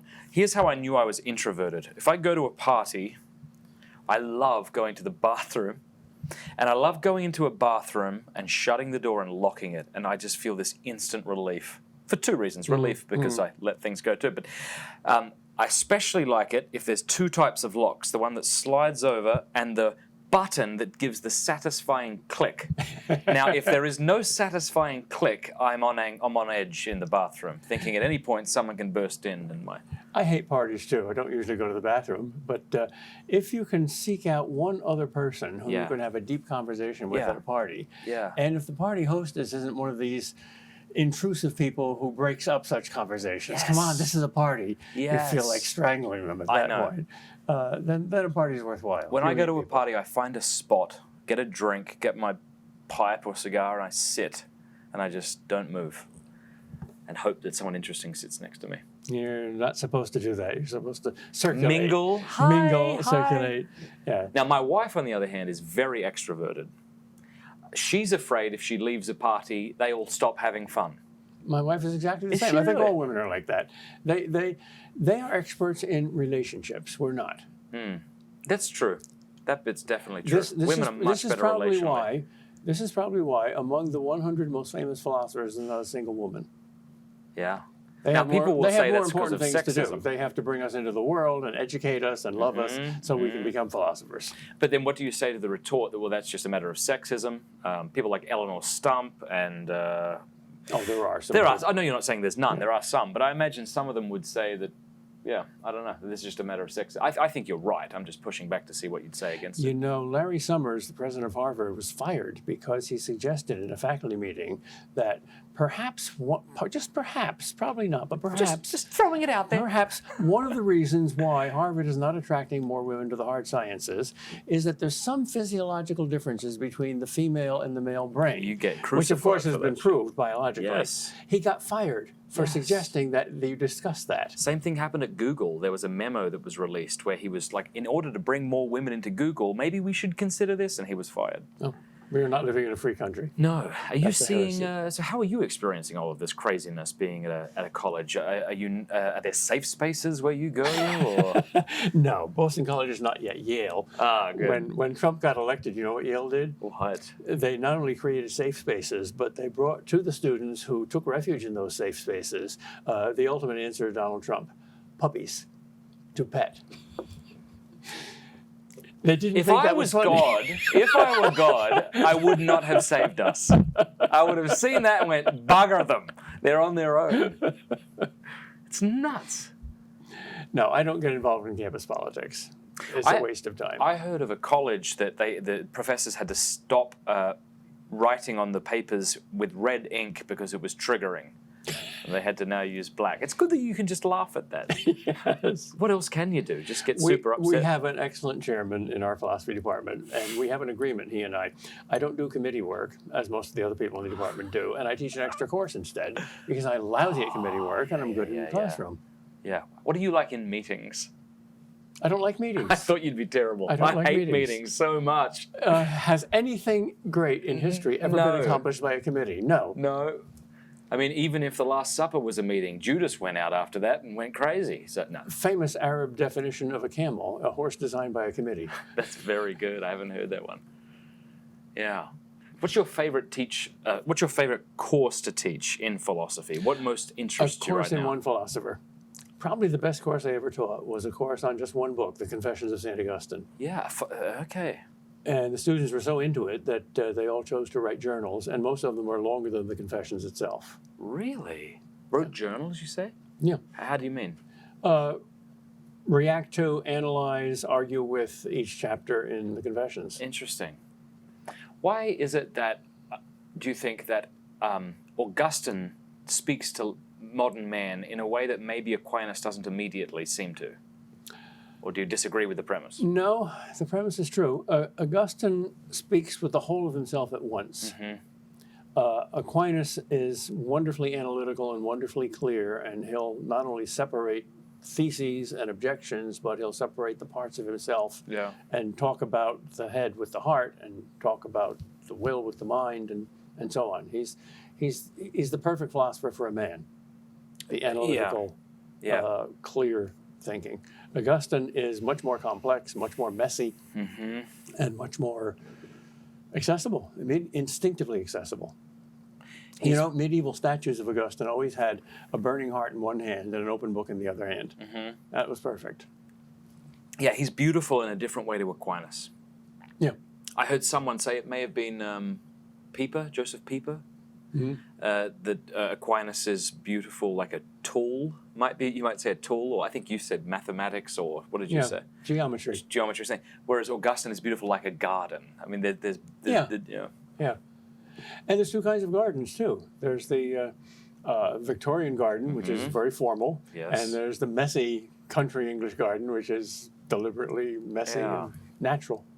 Well, what is this? I mean, there are different authors that I find really compelling. And I don't know if they're in the kind of more the Platonic tradition. So like Augustine, Pascal, Anselm. And then there are Dostoevsky, is he really? I think so. Is that an Eastern Orthodox thing, though? Do they seem to be more in the Platonic tradition? Definitely. More than they're suspicious of Aristotle. Yeah. And Aquinas. Too rationalistic. And there's more mystery. There's more mystery. And if you try and nail things down, they get upset. You need both. Yeah. You need both. The two lungs of the church, the two wings of the bird. Yeah, it's interesting because going to a Byzantine church, the chanting almost sounds like we're drunk. Everything's rounded. There's incense, and it's all very, babies are crying, but no one's getting pissed off. Yeah. But you go to a Tridentine Mass, you hold your hands like that, you kneel down, I imagine that I'm going to throw this out to see what you think. I imagine people who go to the Latin Mass are a lot more susceptible to scrupulosity than those either in the Eastern Orthodox or Eastern Catholic. Yeah. But in art, it's not an either or, it's a both and. In theology, it's an either or. This proposition is either true or false. Yeah. But this art form is very different than that one. Good. Well, vive la différence. Yes. We love them both. Indeed, yeah. Yeah. So, okay, but back to this Aristotelian tradition and Platonic tradition, I find myself more moved by what I would consider more Platonic type people. Like even when I read Aristotle, I love Aristotle, but when I read Plato, I'm like, oh. I had a crisis of philosophical faith at Calvin College. Fell in love with Plato, read Aristotle, was convinced that rationally and philosophically and logically Aristotle was right and Plato was wrong. About the forms and about the soul and the body. And I said, okay, I have to choose between beauty and fascination on the one hand and truth on the other. Truth trumps everything. Yes. I still love Plato and love to teach him much more than Aristotle. But then, Aristotle's right. But then I think sometimes people make a sharp distinction between Plato and Aristotle that may not necessarily be so. I think do you think? More than that, I would say that Aristotle is 90% Plato. Oh, wow. A.E. Taylor, who wrote a very good book on Plato, also wrote a short one on Aristotle, proving that Aristotle is basically a Platonist. Ooh, how did he do that? Where are the forms located? Well, Aquinas synthesizes them by saying that the forms exist in three places. They exist in the mind of God, in themselves. They exist in things as the forms of natural things, as Aristotle said, and they exist in the human mind as abstracted from things, as Aristotle also says. Right. So that's basically 2/3 Aristotle and 1/3 Plato. Yeah. But Plato's right about God, and Aristotle's right about us. Yeah. Who's your favorite philosopher other than Aquinas? Pascal. I love Pascal. Pascal. My students, too. They are moved by Pascal. Talk about someone who speaks to modern man. He just comes right in and he speaks clearer than... Yeah. I'm very sensitive to sounds. And a teacher usually knows how engaged students are by how much they're shuffling and how much they're talking and how quiet they are. And there's maybe 4 or 5 different levels of sounds. There's the talking, which is kind of intrusive, and there's the shuffling of papers, which means I'm bored, and there's just the moving around in the seat, which is saying I'm slightly bored, and then there's the sudden attention. Leaning and forward. Then beyond that, if you're in a small classroom, you can tell when students stop breathing. Wow. Pascal and Augustine are the only 2 philosophers I know that can make students stop breathing. Wow. With a directed quote. Do you teach a whole course on Pascal? Half a course. I do Pascal, and I compare him with Jean-Paul Sartre as the opposite kind of existentialist. Talk to me. Teach me. Well, I think Sartre is a missionary that God put in the camp of atheists to convince the atheists to run screamingly into the arms of the nearest priest. Really? Because only an idiot can read and love Sartre. And why do you say that? He'll scare the hell out of you. Life is meaningless. Yeah. It's empty. Yeah. Life sucks, then you die. That's Sartre. Yeah. This is something I think we could intellectually assent to, but not live like that. No. I mean, this is something that would have fascinated me as a 17-year-old who just wanted to burn everything down and was pissed off anyway. For a couple of months or a couple of years. Yeah. But you can't live like it. It's like moral relativism. If you take Sartre seriously when you're an adult, you have serious mental problems. Nietzsche's a bit different. Why is Nietzsche different? Nietzsche's more complex than Sartre. He's more sophisticated. He's not just an intellectual. He's a poet. And he has some profoundly positive things to say and some profoundly negative things to say. He too will scare the hell out of you. Yeah. But after you run out of his arms, you keep looking back and saying, I want to read him again. Yeah. He's also totally honest. I think Sartre is a hypocrite. I think he's a simply liar. He's faking it. So Pascal, the Pensées, is there anything else? Did he publish anything? The Provincial Letters, which are an elaborate joke on the Jesuits, which is much too sophisticated for ordinary taste, including mine. Yeah. I think one of the reasons I love Pascal is because I may have ADD, as we're discovering during this thing. So reading little snippets is very helpful. Exactly. And I think God, in his mercy, killed Pascal at a very young age because those little snippets were notes for a book, and Pascal was going to put them into a nice ordered book, which would have been boring. Well, let's talk about two things regard to Pascal. Let's talk about distractions, and then we'll get to Pascal's wager. One of my favorite things he said, and I've heard you say it too, all of the ills of society or modern man can be traced back to the fact that he cannot sit alone in a dark room silently. Yep.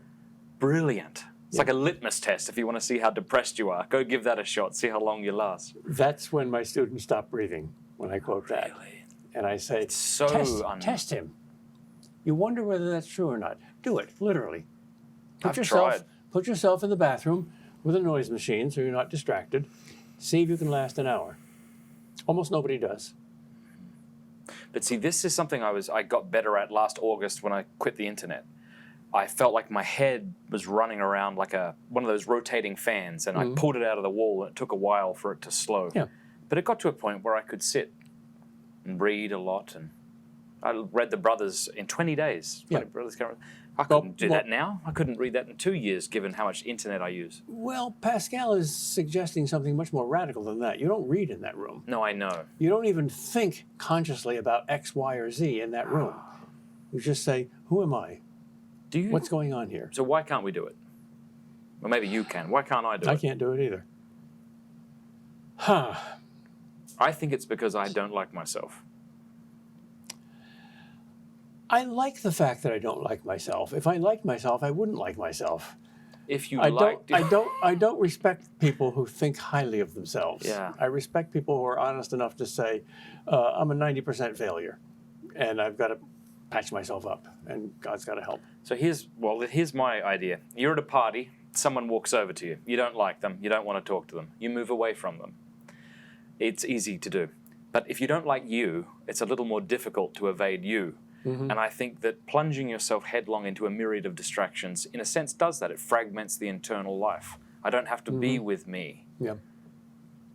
That might be too simple, but that's the first thing I thought of. That's true, but what's also true is something that seems to contradict that, namely that God designed us to look outward. The eyes can't see themselves without a mirror. We have 2 ears and only 1 mouth, so we should listen more than we speak. Yeah. We exist for other people, not for ourselves. And we can find who we are only by going outside of ourselves, which is why porn is so bad. It drives inward that which is designed to be outward. You give yourself to the other, but you don't do that in porn. You create your own other. Well, then is Pascal wrong? No, Pascal's right. Because if we were made for the other and made not to be self-sufficient, maybe that says why we can't sit for a long period of time alone. Every once in a while, you have to take your temperature. You have to be honest with yourself. It's not pleasant, but there it is. And it's at least a lesson in humility to realize that you can't stand your own company for an hour. And you know what's funny? I was just about to ask you, how would one do this? But see, that's part of the problem. The problem is I don't like the simple answer, sit and put a noise machine on. I'm like, no, give us 5 steps. What are Exactly. That's what I want. We're techies. Technology is a way of making something that's hard into something that's simple. Yeah. For instance, the lights in this studio. All you have to do is press a button. That's easy. Yeah. Suppose we didn't have electricity. You'd have to gather wood, and you'd have to put a bonfire on, and you'd have to worry about it, other things catching. Yep. Okay, so technology is a way of making things easier. There's no such thing as spiritual technology. Life Okay. isn't meant to be easy. Okay. It's meant to be hard. So the how question is the wrong question. How do I do this? Give me 12 steps. If I do A, that'll cause B. If I do B, that'll cause C, like dominoes. We're free, and therefore we transcend that kind of causal determinism. You just do it. You just choose to do it. Well, how do I choose to do it? You just do it. I remember talking to a guy once who was deeply troubled, and he said, I want to believe in God, but I can't do it. I said, why can't you do it? Is it a problem of evil or what? No. I know all the arguments. Yes. And I know these people of faith, and they're happy, and I envy them. I can't do it. I said, yes, you can. He said, no, I can't. I said, well, who do you love the most? He said, my wife. I said, okay, suppose your wife appeared on the other side of that door. There was a glass frame in the door. You knew it was her, and the door was locked. And she said, Harry, open the door. What would you do? He said, I'd get up out of my seat and open the door. I said, how would you do it? He said, what do you mean? I mean, well, you've got to do it step by step. How many steps First, do you have to take? In order to open the door, you have to grab the handle. And in order to grab the handle, you have to twist your arm. And in order to twist your arm, you have to be by the door. And in order to be by the door, you have to walk to the door. And in order to walk to the door, you have to get up off your seat. And in order to get up off your seat, you have to make the decision to get up off your seat. And what's the connection between the decision and the muscles? He says, I don't know. I said, but you do it anyway, wouldn't you? Yes. He said, yeah. I said, so just do it with God. You mean it's that simple? I said, no. Yep. That's excellent. The problem though is we don't have the same. The consequence isn't usually as pleasant for people who then just do it. Like if I get off my seat and open the door for my wife, I know what to expect, and I'll probably get what I expect. But when you say to someone, just do it, just pray. Well, that's where faith comes in. These unpleasant experiences, these difficulties, this fact that you have to be utterly honest and humble with your sins, the fact that God is going to test you and He's not going to make your life easier, you have to trust Him. You have to say, yeah, I know you're a doctor, and this is going to hurt, but you need it. Yeah. Even I think like realizing like what the Holy Spirit's doing in our lives now. You know, sometimes we don't know what's going on with our emotional life, and just sort of submitting ourselves to the Father, almost like a patient. Like, go to work, Father. I trust you. This is why you have to be a little kid. Yeah. I trust that you're good. Yep. Anything more to say on Pascal? It's logical to trust, because unless you're an atheist, there is some being that deserves the name God. Now, no being deserves the name God who is stupid. So he's got to be omniscient. No being deserves the name God who is weak, so he's got to be omnipotent.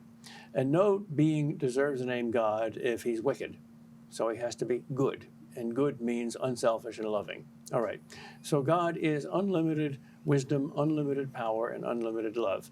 From those three premises, it logically follows that everything that happens in your life works out for good if you just trust God. He's bringing this stuff into your life for one reason and one reason only. He knows that it's good for you. Yeah. That's logical. That's logical. You can't escape the logic. It doesn't feel like that. It doesn't. But that's the way it is. It can feel like death. Yeah.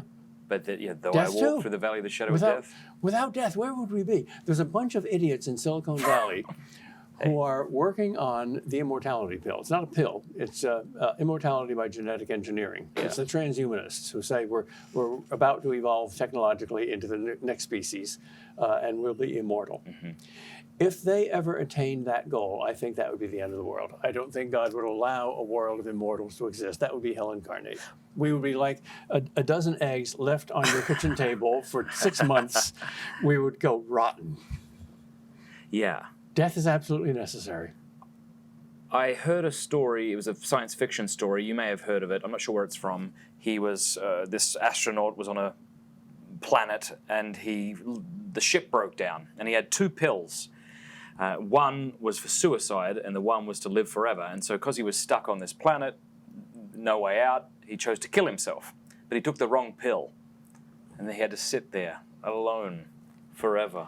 That sounds like a short story by Ursula Le Guin Okay. entitled Or it was a canister or something. Those Who Walk Away From, and then there's some foreign word that begins with an O, like Ormulin. There's this ideal society on another planet in which everybody's happy. No problems, no poverty, no prejudice. And some of them discover that the reason for their happiness is that there's one little girl who's constantly tortured inside a little building outside the city. Jesus. And her horrible physical and spiritual screams are transformed by this machine into good energy and pumped into all the other millions of people. So their happiness depends upon her misery. I got to read this story. And some say, I cannot endure this, and I'm going out into the wilderness to live normally. And some say this is utopia, and they stay there. Yeah. So implicitly it says, what do you choose? Yeah. This is the consequentialist argument, right? Yep. Or the utilitarian argument. Yeah. What do you think the best argument, or not just the best argument for God's existence, because there might be something that's more convincing, but convincing can be relative. What do you like? If somebody said to you, sitting on an airplane, Peter, why should I believe in God? If you're talking purely logically, I think the best argument for God is Aquinas' 5 ways, the cosmological argument. All the intelligence, all the intelligibility in the universe, the greater the scientist, the more he approaches a kind of atheism, like Einstein. If you're talking about the human side, I would say the moral argument. You can't be a saint without God. I love Albert Camus. He was a reluctant atheist, and I love his hero, Dr. Roux, in The Plague, who, like Camus, couldn't believe in God, and he stays to help these people with the plague. He's the only doctor around. He knows he's going to catch the plague and he's going to die. And they ask him why, and he says, well, I don't know the meaning of life except that the meaning of life is to be a saint. And I can't believe in God, and I know you can't be a saint without God. And one of those 3 propositions has to be false, and I can't reject either one, so I'm just confused. That's good, honest atheism. Do you find that your students are more kind of inward looking as opposed to sort of, so rather than Aquinas' cosmological arguments, beginning from facts in the world that we know about, looking inward? Yeah, that's typical of the modern mind in the good sense as well as the bad sense of the word, yeah. For instance, Cardinal Newman's new version of the moral argument, instead of starting with an objective natural law, which all societies believed in, and we don't for the first time, he starts with private conscience. Do you believe that we all have our own law? You have your 10 commandments, I have mine, different strokes for different folks. Yeah, I'm a moral relativist, fine. Do you believe that it's ever wrong for you individually to violate your own private conscience? To do something that you honestly believe is morally reprehensible? Of course not. Why? Where did that authority come from? Yeah. Is conscience just an accident of evolution? Is it just your parents' word? Is it just society's consensus? Why do you bow down to that as if it were a prophet from God? That's a very good argument. Yeah. It might lead you into Raskolnikov or Ivan Karamazov. Yeah. You know, there's no God, therefore everything is permissible. But more likely, it'll lead you, well, I can't say that I shouldn't be a saint, and therefore I'll have to believe in God. But my simplest argument for the existence of God is Jesus. If God doesn't exist, Jesus is the biggest fool who ever lived. He wasn't the biggest fool that ever lived, therefore God exists. Of course. Yeah. Pascal's wager I find really impressive. I find that this is often misunderstood. People think it's an argument for God's existence. It isn't. Do you want to talk about that? Of course. It's addressed to the skeptic. It's worthless for the believer. He has better arguments. But the skeptic wants, because he's human, 2 things. He wants truth, he wants happiness.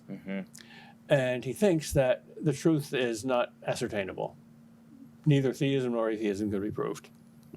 So he has to bet on the red chips instead of the blue chips, on happiness instead of truth. All right. How can you attain the happiness that you want but don't get? We all have a lover's quarrel with the world. This world is not enough. There is suffering, there is death. I want more than that. I'm not sure what it is, but I want something more than that. The only chance of getting that is 1, God and heaven exist, and 2, you buy into that.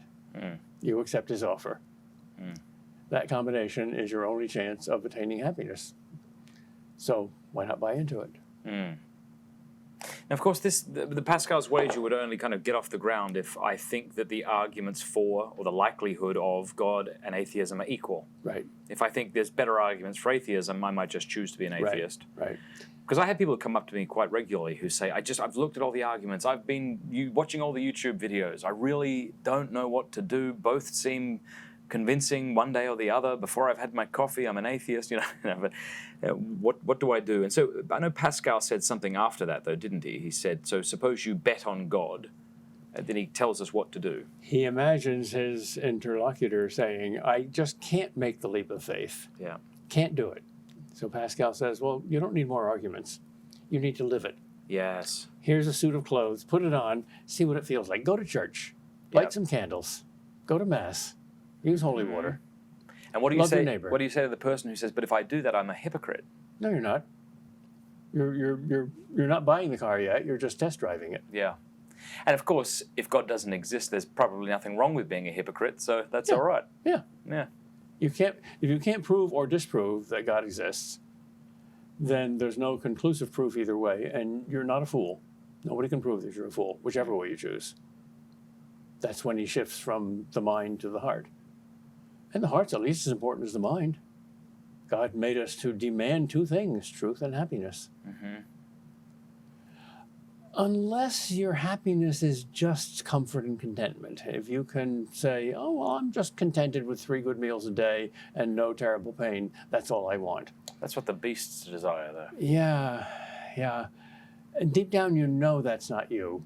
Yeah. But nobody else can tell you that. You have to search your own heart and realize that that's not going to make you happy. Now, did you find that there was an uptick in atheists in your class during the new atheism thing that went on with Dawkins and the rest of them?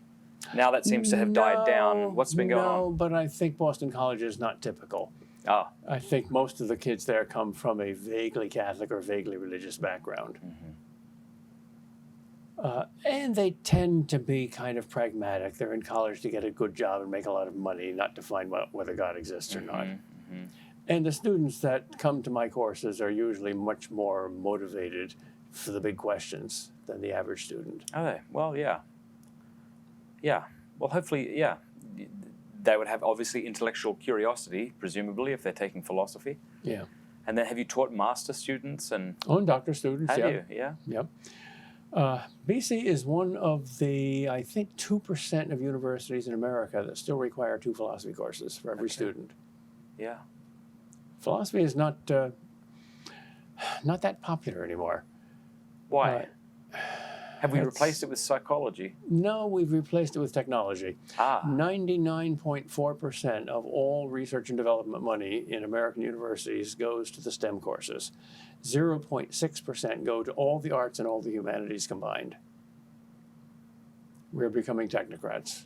And why is that an issue? Why is that a problem, would you say to them? Because if you don't know yourself, which is what philosophy does, you don't know who's using all these things and becoming so powerful and the master of the world. That's right. And that's worthless. It reminds me of Augustine's comment about going throughout the world and seeing mountains and passing by himself without caring to know. Nobody on his deathbed said, you know, I spent too little time working on this problem of how to make more efficient drains and too much time worrying about who I am and what's the meaning of my life. Yeah. Nobody ever said that. You think we don't think about death enough? Of course we don't. If you do, that makes you lively. If you think about death, that makes you people who lively. have near-death experiences always take life more seriously and appreciate it more. Because we're fools. We appreciate things only by contrast. Mm-hmm. In heaven, you won't need evil to appreciate good, but here we do. And we need suffering to appreciate joy, and we need death to appreciate life. So if your first thought in the morning is, I might die today, in light of that, how shall I live? That improves your life. Yeah. Who is one of your, in the Catholic world, who are you seeing that you're glad exists? Do you know what I mean? Like whether they be live Catholics? Yeah, right now. Who are you like, oh wow, this person's impressive? Michael O'Brien, who I think is the best Catholic novelist alive. Okay. Tony Esolen, who I think is the best popular Catholic writer alive. He's fantastic, It's a great one, that guy. Yeah. Actually, just a couple of days ago, I interviewed a bloke called Timothy Gordon, and he had a child who was very sick, brain damaged, and he wrote to Michael O'Brien and said, what do I do? I'm not really into my faith. I don't know why he reached out to him, but Michael O'Brien wrote back and said, you should pray to the Holy Spirit. And so he began to pray to the Holy Spirit. And he said one day they were in Mass and the child was about 4 or 5 or so. I forget the age. But the child who hadn't spoken started saying, Holy Spirit, Holy Spirit, Holy Spirit, repeatedly. And he took the head of his wife and pulled her down, and they were both listening to it. Remarkable, hey? It's remarkable what the human spirit is capable of. My mother had Parkinson's disease. My dad has that. For the last 20 years of her life. And as it progressed, she became incapable of speech, but not of song. Really? She always loved certain hymns, so she could still sing those hymns quite eloquently when she couldn't speak. It's amazing, isn't it? Yeah. Was your mum even a Protestant when she died? Did you feel a great responsibility to try to convert them? How did you deal with not being able to? No, I felt more of a responsibility to comfort them. They were shocked and saddened. And they were loving and not nasty or condemning or anything, like a doctor seeing a patient contracting a horrible disease. So there were a lot of arguments. My mother was a very simple soul, not brilliant, not terribly aggressive, just sort of sat there and listened nicely. And I remember one discussion my father and I were having about purgatory, and it was becoming very heated. And he said, no, if you believe in purgatory, you don't really believe in justification by faith and all of that. And we were going round and round. And we stopped for a minute. My mother said, John, my father's name was John, I think Peter really believes the same thing we do, but he's just using a different word. And John said, no, of course not. So my mother said, Peter, you believe everything in the Bible, don't you? I said, yeah. And she said, well, you believe that we're all sinners, right? Right. If we say we have no sin, we deceive ourselves and the truth is not in us. Okay, so on our deathbed, we're still sinners. Okay. And you believe what the Bible says about heaven, that no sin enters heaven, and heaven is absolutely perfect. Yeah, I believe that. And you believe that the difference between sin and holiness is immense. You can't fudge that. I said, right. Well, then she turned to my father, John, I think we just don't use the same word, but we believe the same thing. God's got to do something to us when we die. Something, yeah, that's right. That's a great argument. Who cares if you call it purgatory or not? No, that's right. I think sometimes as Catholics we get too hung up on the terminology rather than trying to help somebody understand. It's the same thing with mortal and venial sin. Right. Well, forget those words for a second. This is why the there should grace be more of God? women philosophers. Okay. And so tell me, who was your most impressive student? Because you've been teaching for how many years now? Decades. Yes. Well, my probably most intellectually brilliant student is someone who's probably retired now. He taught at the University of Texas. His name was fantastic. Hugh McCann. Yeah. He got 100 on every test. Did he? Another student who got 100 on every test, and he's now my colleague, Father Ron Taselli. Oh, he with wrote whom that I book with co-authored you. the handbook. But there were two students from the Camacho family, Paul and Michael, who both wrote master's theses on the theology of the body, and they were both brilliant. I don't know where they are now. Okay.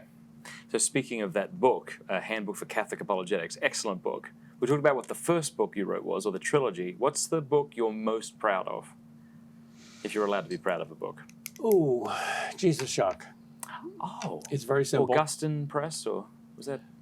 I love that you've written so many books you don't know. Let's see. I heard that first as a talk, and it blew me away. I remember going to Mass. I was living in Ireland at the time, so I listened to it from your website. I was so moved by it, and I had never been so excited to go to Mass. So there you go. For a different reason, I think Summa of the Summa has helped the most people get into Aquinas. I like to bridge gaps between great and difficult philosophers and ordinary people. Yes. I think that my book on Pascal is the best written because I quote Pascal so much. Yeah. And my novel, An Ocean Full of Angels, although it's not a great novel, I put the most blood, sweat, and tears and time into. Yes. Now tell us about that. How long were you writing that for? Is this your first fiction work? My first and only one. It took almost 20 years to finish. You started 20 years ago. Oh, yeah. Well, Crikey. 30 years ago. It's 10 years old now. Crikey. But it's a messy thing. It's an angel's eye view of the connection between, let's see, Jesus Christ, dead Vikings, Mohammed, post-abortion trauma, Catholic universities, Russian prophets, 2.5 popes in 1 year, the Great Blizzard of '78, armless nature mystics, Dutch Calvinist seminarians, philosophical Muslim surfers, and the end of the world, among a few other Does things. the end of the world happen in the book? No. No, but it's discussed. And No, but it's sort of apocalyptic in the sense that Michael O'Brien means the term. Now, what's your feedback been from people you respect? Like Michael O'Brien, I imagine, read it, did he? Yes, and gave some good suggestions for it, yes. I've gotten 1 or 2 letters, not too many, but the ones I've gotten said, I love your book. Yeah. I think I got one from a sheep farmer in New Zealand, which Did really you? tickled me. That's lovely. I was just in New Zealand a couple of weeks ago. So, and then what's the difference for you, like writing fiction versus writing nonfiction? I mean, what's the difference in the process? You do not control fiction. Ha. I thought I controlled it. I had it plotted out. Yeah. And all the characters changed before my eyes as I let them. That's really cool. So you just have to wait until the plant grows, and it takes a long time. And all you do is cultivate it. And you let your characters teach you instead of vice versa. And speaking to other authors, do they say the same thing? Like they don't plot it out strictly, or? Yes. In fact, famous authors often say that. Tolkien said that. T.S. Eliot said that. Paul Valéry in The Art of Poetry says that. Yeah, that's how it works. So you've written so many books, and this is a tremendous gift that you have because you don't BS. That's why people like you as an author. It sounds like you're just speaking like a human speaks, rather than trying to sound clever. Is that so hard? I mean, well, we are apparently. humans after all. Well, you wouldn't think so, but when I try to write, I try to sound sophisticated. No, this is No, clever. you don't. No, you don't. No, I do, and that's why I'm not a good writer. Well, you're certainly a good speaker. Oh, thank you. You're right on target. So I just have to speak, write how I speak. Uncompromised. So what is your, how do you... I think you have to develop a speaking style in writing. The best compliment anybody ever gave me for any of my books was given to me by a guy who wrote one of the best, in fact, the best biographies of C.S. Lewis. It's called Jack, and his name is... I saw that recently. What's his name? I've forgotten his name. I don't know. Anyway, he was about 90 years old, and this was, 30, 40 years ago, and I had just come out with Between Heaven and Hell, the dialogue between C.S. Lewis, John F. Kennedy, and Aldous Huxley. We had supper together, and he said, how many times have you met Lewis? And I said, never. He said, that's impossible. Wow. I said, why? He said, well, it's easy to imitate Lewis's writing style, but you've imitated his speaking style. You must have heard him speak. That's and I said, never. Yeah. So there you go. So what's your, how do you write? Don't just say, just do it. There's going to be some inspiring Catholics out there who want to take up the mantle and start to write. I don't know. I don't ask that question. I'm not good at that question. I'm not interested in that question. I'm not a techie, not even an intellectual or spiritual techie. How do you do it? What's your method? All right, well, not a method then, but you must devote time per day to write? Oh, no, not at all. When important things are taken care of, when the house is not falling apart and the kids are not screaming, then I go to the typewriter or the laptop. Yep. And maybe I'll be there for a minute and something distracts me, and maybe I'll be there for 5 minutes, and maybe I'll be there for an hour. That's what I do. Do you think the computer has made you a better writer or less of a good writer? The reason I ask is I feel like when you typewrite, there's no room for error. So you have to be intentional about the words you're writing. Yes, yes. I don't know the answer to that question. I know it's faster on a laptop. I tried to go back to writing by hand. I can't do it. So that ability has dried up in me. I can't handwrite anymore. I have to type because it's just faster. Is this how you did your original manuscripts back in the day? Would you handwrite them and send them to publishers? No, I'd handwrite them and then copy them down on a typewriter. Oh, I see. Yeah. And I've been looking for an old-fashioned word processor, which is fast, but it's just a fast typewriter. They don't exist anymore. So my typewriters do though. Typewriters still exist. What do you use them? But they take too long, and it's hard to revise them. Yeah. So I've done my best to accommodate to Microsoft Word, and we have wrestling matches all the time. Yep. And it usually wins. So I got to get that book now. Which book? The fiction book. An Ocean Full of Angels. All right. You proud of it? See. I'm not proud of it because I know that by the canons of literary criticism, it's not a great novel. Yeah. But there's so much stuff in it that it's going to hit a lot of people in a lot of places. I think my sister and I began writing short horror stories together, like 20-page little things, you know, and we're terrible. Well, that's not true. We have interesting ideas that we both bounce off each other. But I would imagine part of the success, being a successful fiction writer, is just enjoying the craft and not worrying so much as to whether you're good or not. Well, that's necessary but not sufficient. If you don't enjoy writing, you're not going to do it well. Yep. But just because you enjoy it doesn't mean you're going to do it well. Yes. As being a professor for so many years has shown you when people hand in their papers, I suppose. I want to ask you about surfing. When did you start surfing? In my mother's womb. Good I answer. remember that ever since. On the Jersey Shore as a kid. Yeah. We didn't even have surfboards. We had canvas mats. Okay. But that was good because you couldn't control it very much, so you had to go where the wave went. So I've always been a soul surfer rather than a hot dogger. Hot dogger, what's that? Well, somebody whose attitude towards the wave is "get down, bitch." Okay. I'm the master here. Yeah. Which is why I don't like stand-up surfing, besides the fact that I have a balance problem, so I use a bodyboard. Yep. And you can do anything on a bodyboard that you can do on a stand-up surfboard, and it's a lot easier. Yeah. I once won a surfing contest. Did I you? was down in Florida. My son had just graduated from FIT. He's a pilot. And he left the car down there. So I went down to bring the car back. And along the way, I went to Sebastian Inlet, which is where Kelly Slater grew up. And there was a surfing contest going on. So I watched.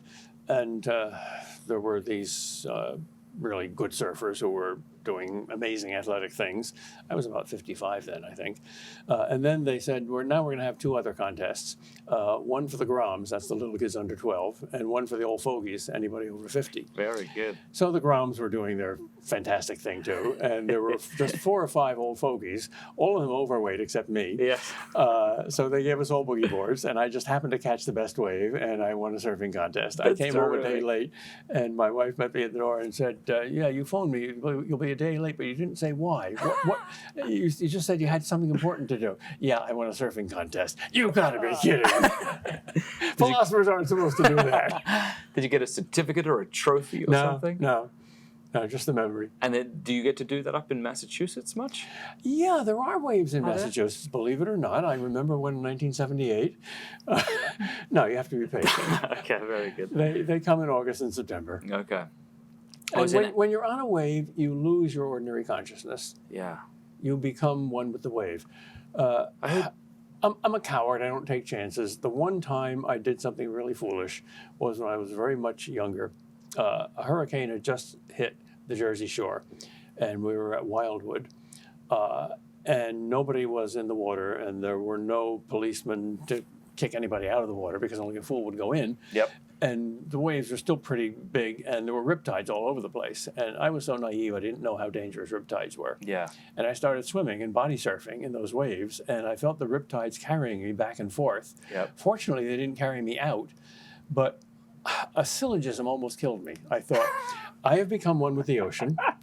The one thing that can never drown in the ocean is the ocean itself. Therefore, I can never drown. I lost all fear. I let the tides carry me. Fortunately, God said to the riptide, don't carry him out. I need him.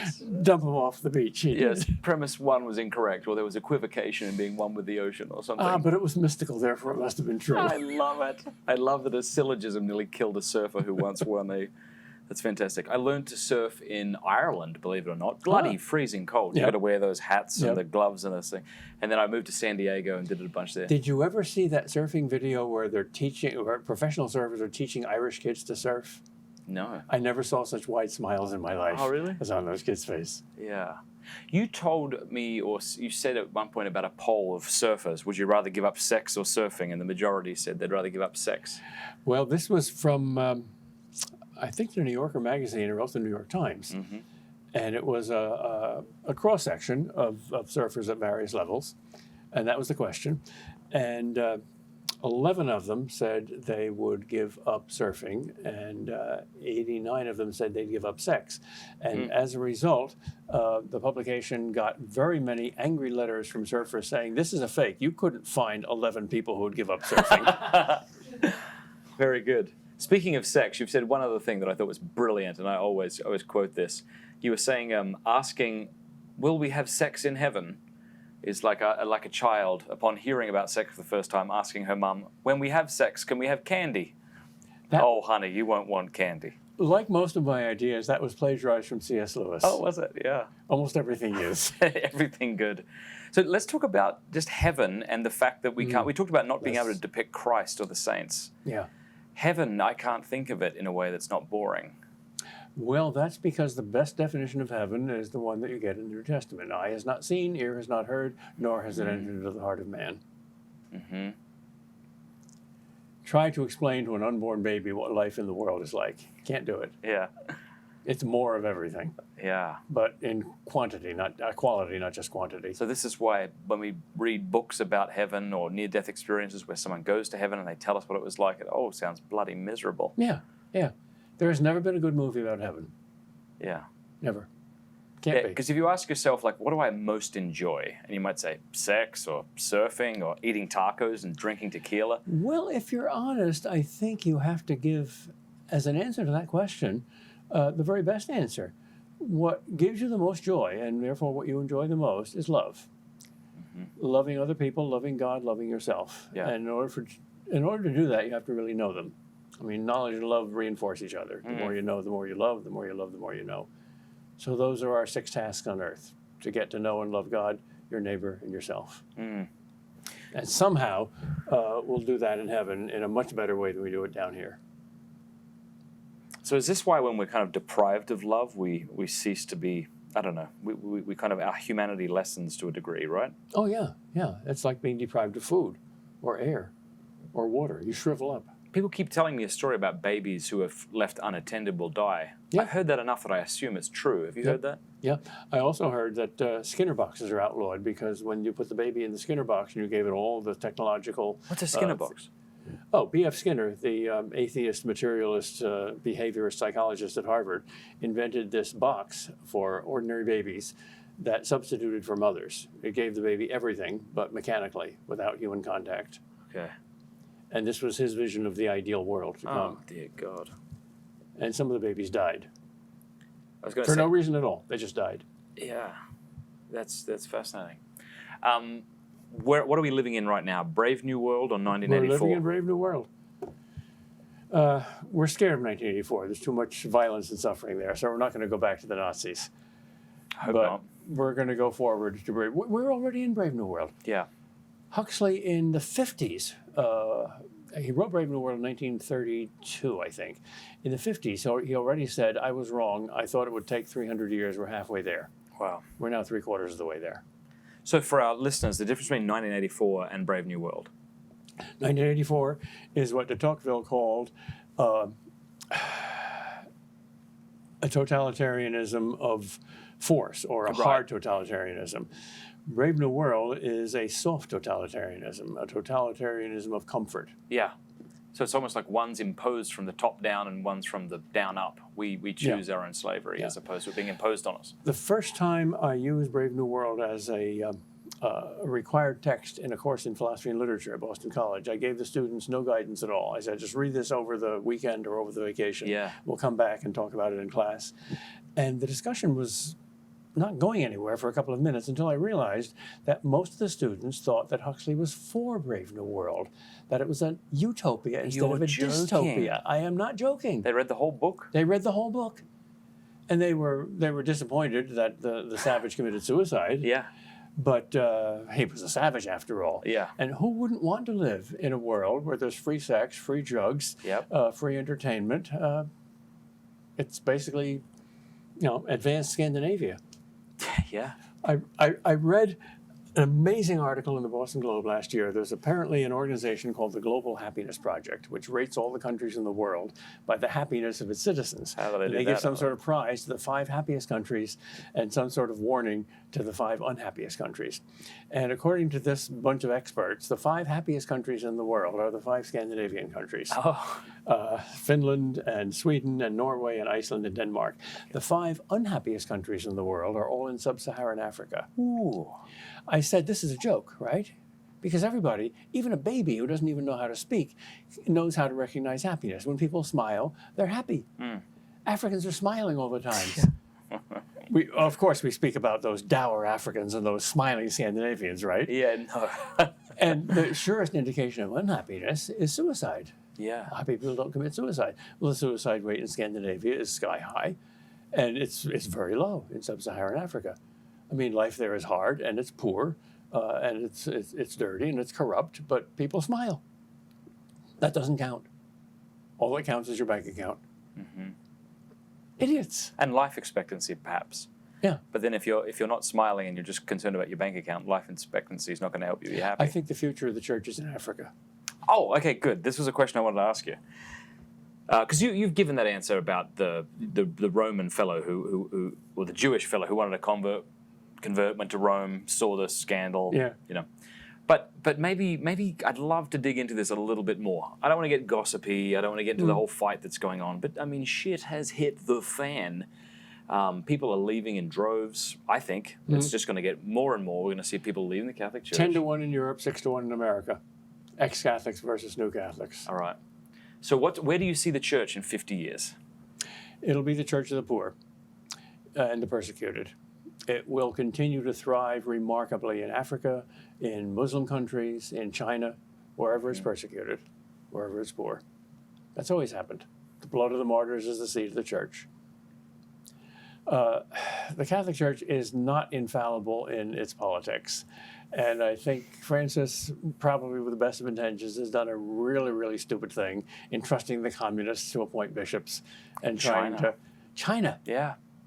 Idiot. Yeah. But this means that there'll be more suffering. It won't mean that things will be nice. It's doing what Chamberlain did at Munich. And not realizing that Hitler is Hitler. But in such places, things will change. In Muslim countries, I am told repeatedly by people who live in Muslim countries that more conversions to Christianity are happening now than ever before in history. I have heard the same thing. And they're all miraculous and That's right. concerned with visions. Yes. Something radical is So happening. is it because we had this understanding of the church, like here's our trajectory. We're going to, youth ministries in every parish, and this is going to happen. Under control. And we'll get the fish fry throughout Lent. And a committee told us to do this. Yes. Here are the steps. Yeah. And so we're like, why is this? We have a saying in Australia. I just found out it was Australian. Have you heard the expression pear-shaped when you say it's going to go pear-shaped? No. Meaning it's going to fall to shit. It's going to go pear-shaped. But yeah, so maybe that's it. Hey? I think the church should say what individuals say when they pray wisely to God. God, I'm going to give you a good laugh. I'm going to tell you my plans. Yeah, for the next 10 years. So then what do we do other than... Our marching orders are very clear. We know the 2 great commandments. We better get on with them. So why is it that we look for other marching orders? Why is it that when you say that, people go, yes, yes, yes, but... Because we have a big butt. Yes. And we want to sit on it. Yeah, well, that's probably it. And do something comfortable. Yeah. Instead of, well, what are the most terrible words you can imagine? Sacrifice, sin, suffering, mortification. That's what makes sense. Give yourself away. I see a lot of people crapping on McCarrick, and I did the same thing for a while, and I've just started praying for him more and more. Yeah. It's like we like to scapegoat people, If Yeah. we can point at him, then my stuff doesn't matter as much. Obviously, what he did was terrible, but what do you do when people start bringing this sort of stuff up to you? Do you try to avoid getting into specific persons? What do you do when somebody fishes in a toilet bowl and brings up a turd and says, "How do you smell this?" You ignore them and you say, "Use the flush lever." Good. So then, how does that apply to this with cardinals and bishops? This is shit. Yeah. You flush it away. By the way, shit's a good word. It's in the Bible. Skubala in Greek. Skubala, yes. What was that? Paul said that, didn't he? In Philippians. Yeah. Say what was the line? He's going through all I consider perks everything shit. compared with knowing Christ. Yep. Yeah. And skubala means. And Paul had a lot of good stuff. I'm Pharisee of the Pharisees, as to the law blameless, Roman citizen. Yeah. A lot of perks. Yeah. And that word skubala does mean human feces or just feces? it could be interpreted either as human remains or garbage, either from the body or from the household. Okay. But Thomas Aquinas said something like that about his own works. It's all straw. Yeah. You know what they used straw for in the Middle Ages? What? To cover bullshit. Yeah. To cover animal feces. It's all straw. I had a priest once teach me something. So after I give a talk, I'll pray. I'll say, Lord, use everything. Use my bullshit as manure for their growth. Exactly. Isn't that a lovely thing to pray? Because we think it's all about us, and we have to say things perfectly with the perfect inflection. I will remember that prayer, and I will give you credit for it. That's a great one. Use my bullshit as manure for their growth. Yep. Yeah. Well, he has very strange tastes. I mean, he continues to use jackasses to do his work to ride into Jerusalem. Yeah. Beautiful. Peter Kreeft, thank you so much. You're this welcome, has been Matt. a pleasure. It's been a pleasure. God bless you. Has the 2 hours gone by so soon? I don't know. Has it? 2 hours. 2 hours, 9 minutes. 2 hours, 9 minutes. Goodness. All right, that's going to have to do it here on the Matt Fradd Show. Thank you so much for watching. Now, if you're a patron, go to patreon.com and you'll be able to see the post-show wrap-up I just recorded. It was really great. I had Peter sign about 20 books, and we told each other the funniest jokes we know, and they are very inappropriate. So I'm kind of glad it's not going public on YouTube. So if you are a patron, head over to patreon.com/MattFradd right now, and you'll be able to watch it.